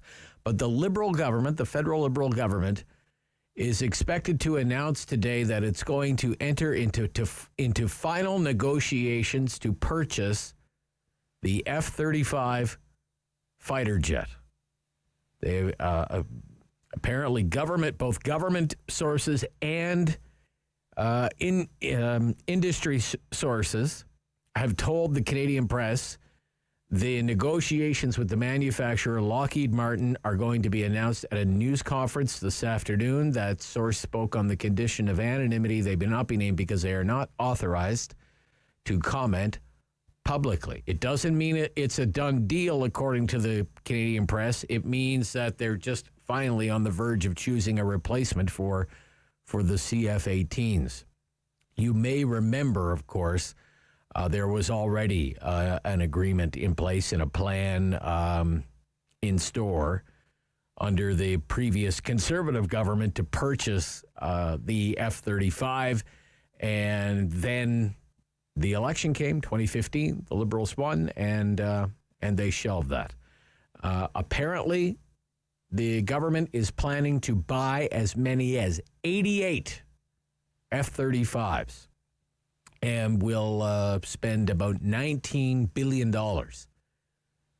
to replace the CF-18s. 88 new F-35s. And the promise from the previous Liberal government was, we will never buy that airplane.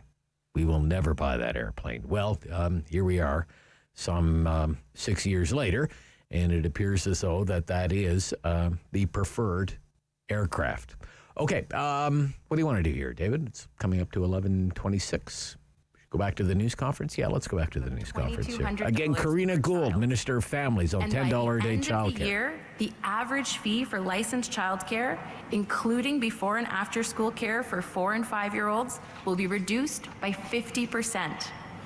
This means families in Ontario could save an average of $6,000.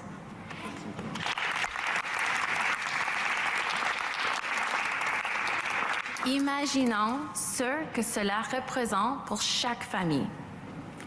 And we also know that while reducing fees is important, so too is growing the system. Through this agreement, Ontario has committed to increasing the number of regulated spaces by 86,000 over the next 4 years. I've heard from too many parents, particularly mothers, who have struggled with wait lists and finding a space before returning to work. For this Canada-wide system to work, we need to grow the number of spaces available, and we are committed to working with Ontario to do just that. And we are getting to work immediately on space creation. And this agreement includes commitments on inclusion to ensure every child, including... We're going to leave this. I'd hope to hear some reporters' questions by now, but everybody is making their speeches before we get to any of the questions on the $10 a day childcare agreement announced between the province of Ontario and the federal government, the government of Ontario and the federal government. Look, when we come back, First Nations leaders, Inuit leaders, Métis leaders in Rome, at the Vatican, meeting with the Pope about residential schools and trying to get an apology from the Vatican about the history of abuse by Catholic Church members, leaders, clergy at the residential schools. So we'll talk about that coming up next with Algonquin elder from Kitigan, Zibi, Claudette Commanda. This is the Rob Snow Show on City News.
one for local news in Ottawa and the Valley. This is City News, now on 101.1 FM and 1310 AM. This is Monday, the 28th of March. Good morning. I'm Jason White. Light snow right now and minus 12 in Ottawa and Smith Falls. The wind making it feel more like minus 21. Here's what's making news this hour. Breaking news from the federal and Ontario governments, the two announcing a childcare deal worth $13.2 billion. It takes a phased approach to getting down to $10 a day, beginning with rebates, reducing childcare fees by up to 25% this April, down an average of 50% by the end of this year, $10 a day daycare achieved in Ontario by September 2025. Lanark MPP Randy Hillier has surrendered at Ottawa Police Headquarters to face 9 charges connected to the downtown occupation. The 64-year-old from Perth is accused of 1 count of assaulting a peace officer, as well as 8 other charges, including mischief, resisting a public officer, and counsel to commit mischief. Ottawa's Police Services Board will meet this afternoon with a full slate of new faces since the occupation. All 3 city councillors were removed or resigned in protest. The provincial appointees all resigning, 2 after City Council's purge, the 3rd after it became public that he attended the occupation.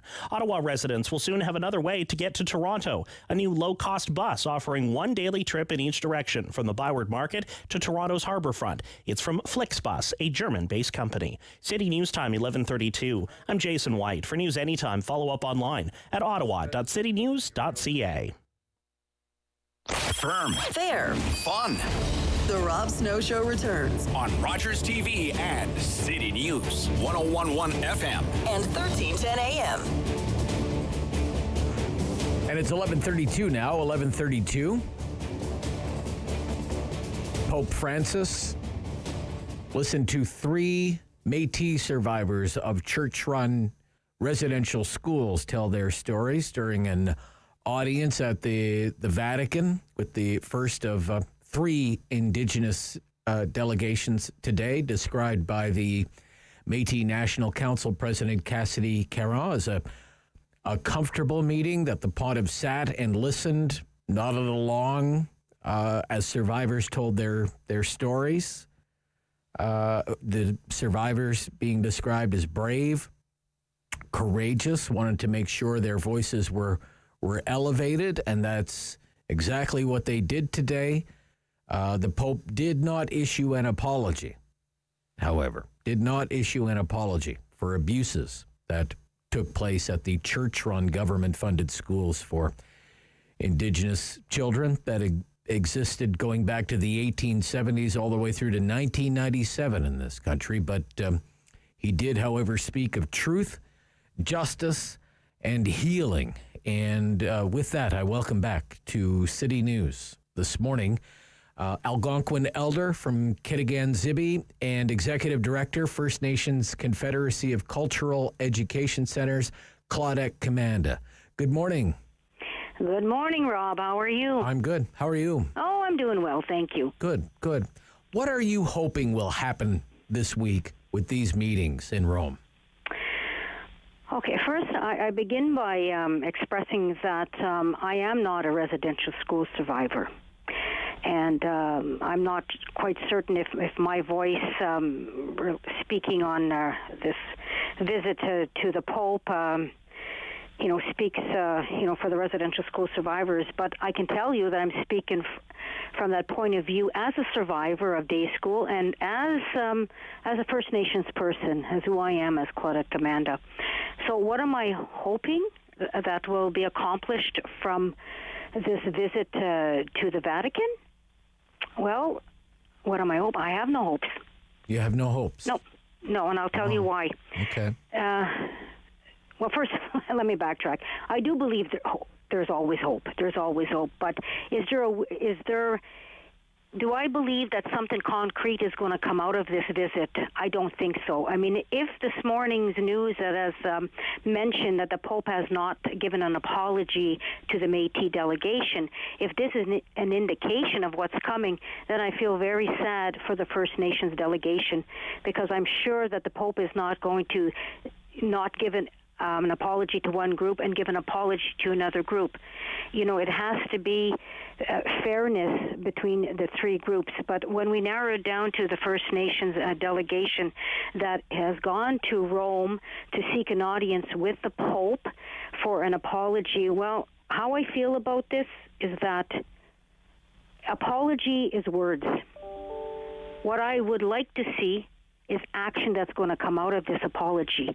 And even if there's not an apology, there still needs to be action from the Vatican, from the Pope as the lead of the Vatican, action of accountability to what occurred here in Canada to First Nations people, to the residential school survivors, the accountability to the findings of the unmarked graves of children. And then with this action, how do you correct the wrong?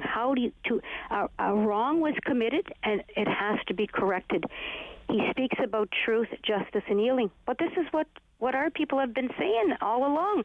Truth, justice, and healing. Our people have been healing from these tragedies of this legacy of residential schools. And I am hearing from survivors, from my community residential school survivors, that they have no hope. They have no hope, or they're not putting any faith into this visit with the Pope, and then change is going to come tomorrow for the betterment of First Nations people. And I'm hearing it in general terms that what our people would like to see is that the Pope take action to remove this doctrine of this doctrine of discovery, to remove this doctrine of terra nullius, and then to return the lands back to the rightful owners and keepers of the land. And that is to First Nations people, and to honor those inherent rights and treaty rights. Healing has to come, and I do appreciate what I heard from an elder in a CBC interview when she says, why is it that we are the ones that have to carry this and have to take care of this to heal? They should be helping us to heal. Who's they? She was referring to the Vatican. Church? To the church, absolutely, yes. Yeah, I mean, how likely is it that anybody can find truth, justice, and healing without an acknowledgement, right? And isn't an acknowledgement an apology? Well, right? Exactly. That's exactly it. I mean, and furthermore, why is it that we had to go to such lengths to seek an apology? That should have been an automatic. If somebody stands on the principles of I'm a man or a man of God, and I'm a head of an organization that preaches about love and forgiveness, then why can't you take it upon yourself to acknowledge the wrong that was committed? Not only acknowledge, but you make that admission, the admission that a wrong was committed against a people. And so if you're not going to give an apology and you're not going to have any action, then those words, speaking the word truth, justice, and healing are nothing but just words, empty words. Okay. Do you think it's because of the possibility of having to deliver compensation, basically, that it's... Well, maybe you won't apologize because it might open up the church to litigation or... compensation. Perhaps. Well, that's a good question, and I can answer it in two ways here. Number one, for sure. There's always the worry about what is this apology going to cost us. It's always about the dollar sign, but I think it's more than that. It's about land. It's about the land. The land that the First Nations people own, the land that the First Peoples, our ancestral lands, it's always, coming from a First Nations perspective or speaking from that First Nation perspective, it's always about the land. And so if that's what their fear is this going to create, what are those, we have to ensure that, the treaty obligations are fulfilled. We have to ensure that the inherent rights of First Nations have to be honored, recognized, and exercised by not only the church, but as well as the government. So it speaks about land, and it speaks about money.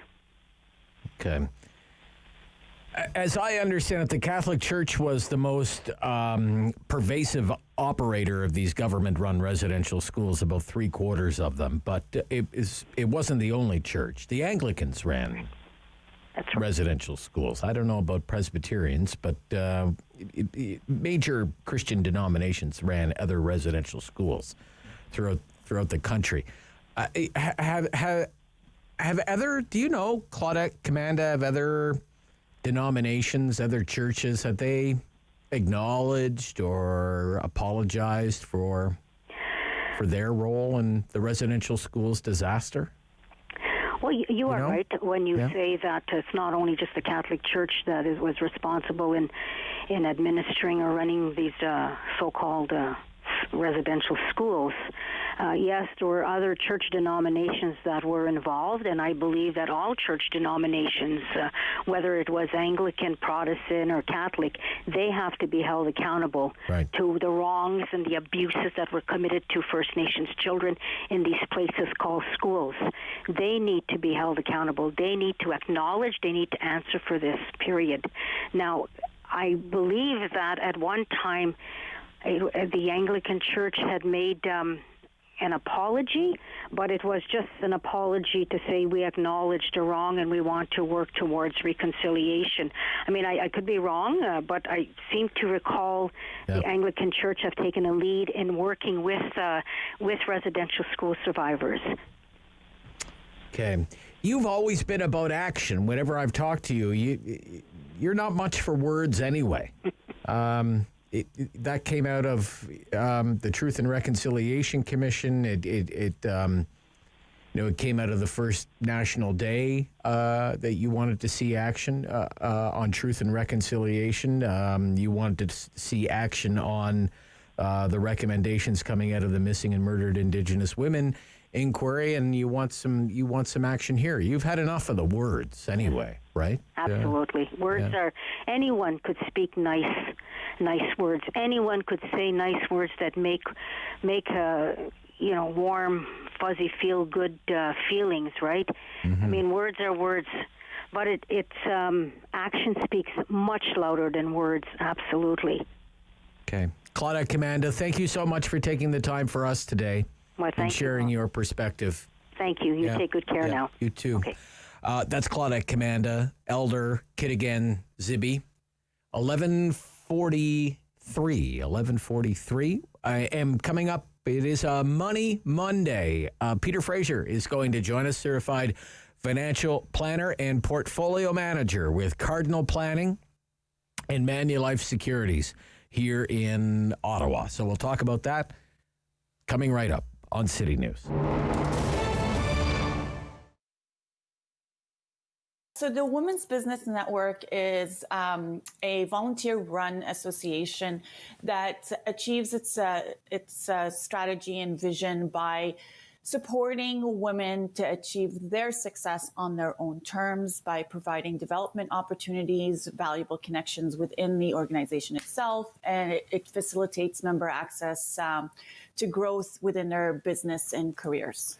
I mentioned the 2-year absence of the Businesswoman of the Year awards. Obviously difficult, Mira, but certainly an opportunity to work on some new things. Tell us what you've got planned, what you worked on. Yeah, we really missed putting on the BYAs for the last 2 years because of COVID. It also was unfortunate that we couldn't celebrate the women that were having such a huge impact on our community in Ottawa. So we're really glad that they're back now. As you know, that they've been around since 1983. Mm-hmm. They are a purpose to celebrate the achievements, the professional expertise, and the leadership of all of the outstanding women we have in the National Capital Region. And for the first time this year in 2022, we've introduced 2 new categories, one being the Lifetime Achievement Award and the other one being the Community Champion Award. Okay, yeah, and let's break it down even further because, as I mentioned, there's different categories and then, of course, different awards within categories. Tell us about some of the returning categories and some of the other awards as well. So the two returning categories that we're bringing back are actually the entrepreneur and the enterprise leaders. Those are very popular in our community. They draw a significant amount of nominations, and they do get a lot of attention because it's very common that we take the opportunity that we want to celebrate the entrepreneurs in our community, especially after the 2 years of being through what they've been through, right? So we're looking for nominees of owners who have significant impact on their businesses, that have seen strong growth in the last little while. And one of the things that we did do to revamp this award was we dissected it into 3 subcategories based on the term that the individuals have been in business for. So you've got from startups that have been around for 1 to 3 years, then we've got the emerging entrepreneurs 3 to 7, and the established entrepreneurs for 7 years and above. So there's really going to be 3 awards or 3 winners within the entrepreneur category itself. And then we've got the Enterprise Leader Award that's also come back. And this is an opportunity for organizations to nominate individuals within their business that display exceptional leadership attributes, positively impact the environment. The Rob Snow Show returns on Rogers TV and City News. 101.1 FM and 1310 AM. It's a Money Monday with Peter Fraser, Associate Portfolio Manager with Cardinal Planning and Manulife Securities here in Ottawa. Good morning, Peter. Hi, Rob. How are you? I'm good. Good. Great to hear from you. And this morning we are talking about the housing boom, which during the pandemic has been unprecedented. So what does that mean from a financial planning point of view, Peter?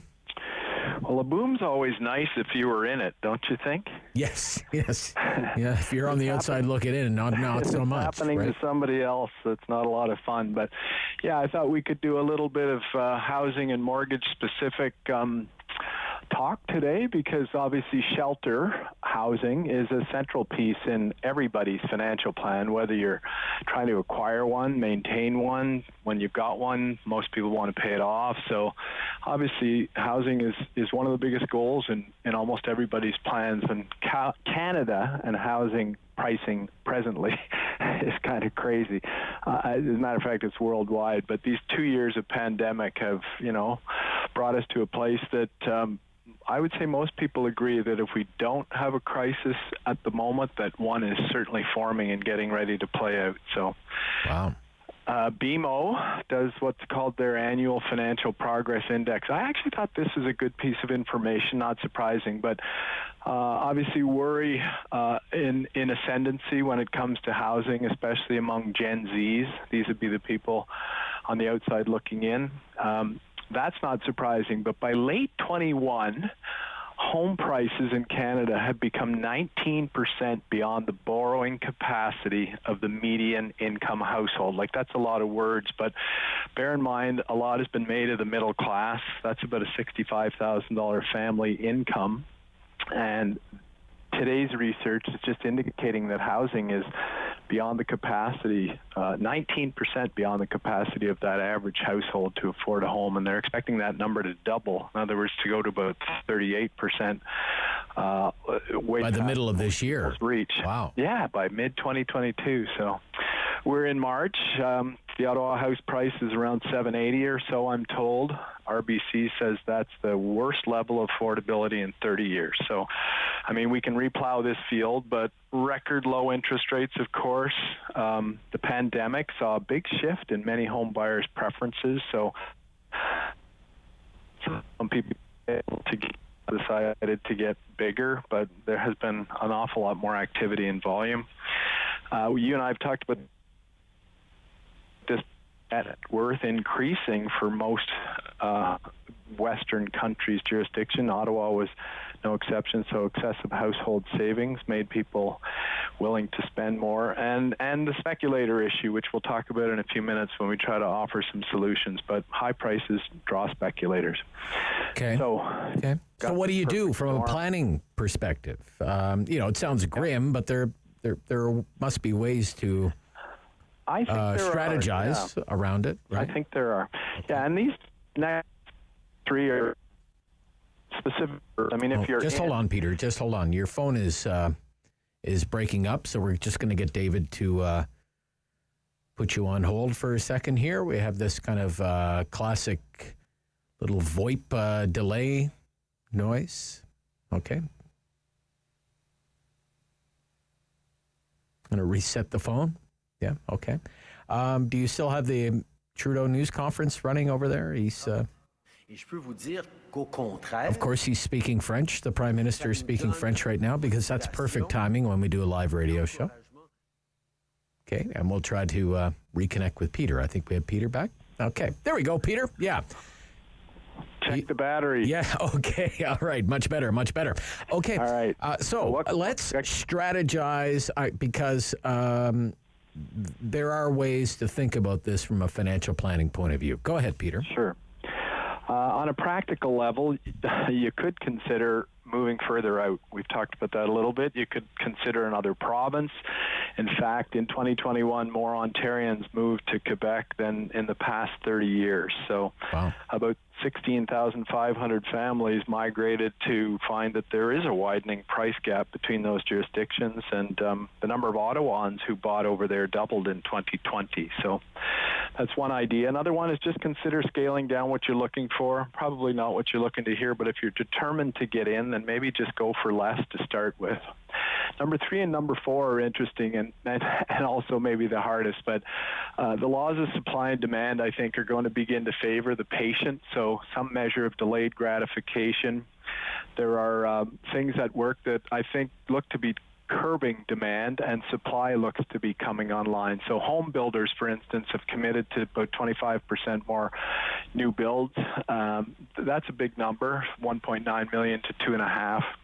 Oxford Economics is in fact predicting a house price correction that could begin as early as this fall, and that is expressly because of that borrowing incapacity number that's worse. The number of buyers out in the market could be dropping, and obviously higher borrowing costs depress demand. So with interest rates really on the rise, that cuts people out, and the number of people clamoring to get the same property falls. There's an interested expectation on government policies that could also reduce the number of buyers, and they're looking strongly at curbs like a flipping tax, a temporary ban on foreign ownership, and a tax on what's called a non-resident owned vacant home. So obviously to squeeze the people out who don't even intend to use the property in favor of sort of locals who do. Right. But the last one is one I wanted to talk about because it's a real life solution, and ultimately even a 24% reduction in a house price at Ottawa's level is still about a $600,000 home. You could make the argument that's $60,000 to $100,000 as a down payment just to get in. So I offer up the intergen wealth conversation as a possible outside-the-box idea. But boomers and millennials, boomers and Gen Zs who are first-time buyers as kids could engage in a conversation that it's obvious that there are trillions of dollars on deck in the next decades. And could we be talking about an advance in a kid's inheritance? Would that be feasible? The bank of mom and dad kind of thing. And I mean, more than that, could public policy be changed to support tapping the bank of mom and dad's registered assets, which is where most of the assets are accumulated? But if it wasn't for their own first-time home buy, which is currently permitted, but for that of an immediate relative, could that be looked at? And, so the existing boomer financial plan would have to be stress tested to see how much of an early inheritance could be possible. But just last week, I started a plan for a boomer couple whose goals include 3 $50,000 house deposits for their 3 Gen Zs. So in that real-life situation, we're going to stress test what their other goals call for to see if they can fit that into a plan.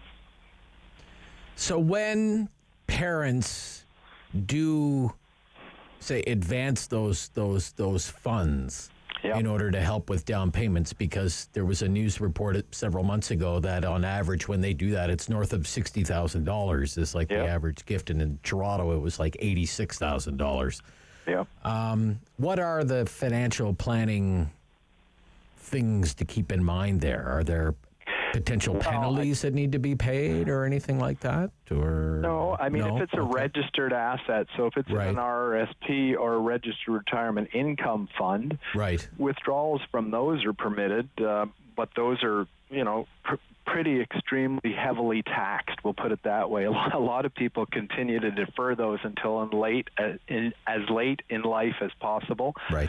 And then, even on the mandated withdrawals, people, consider hugging to the minimum levels required. So there is a buildup in that pool of money, and there are tax implications to pulling that out. But good software can help look at that.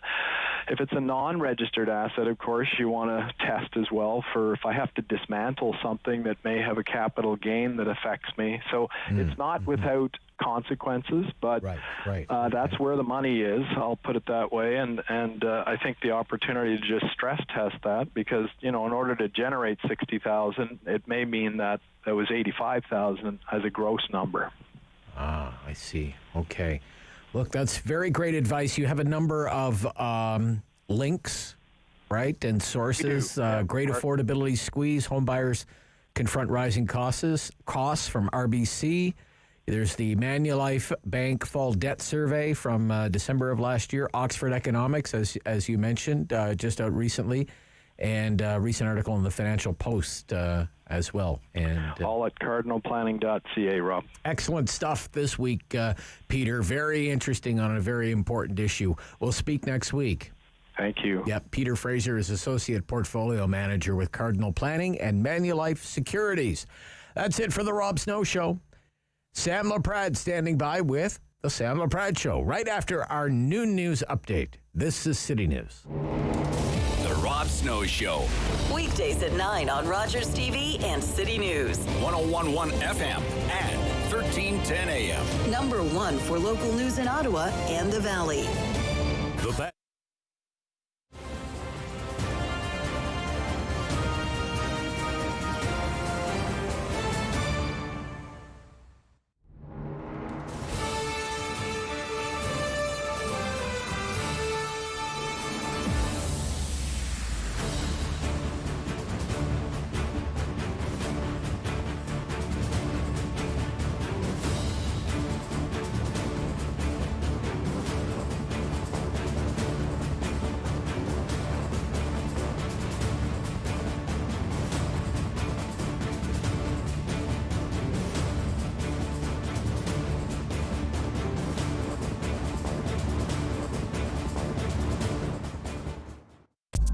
This program is brought to you by NB.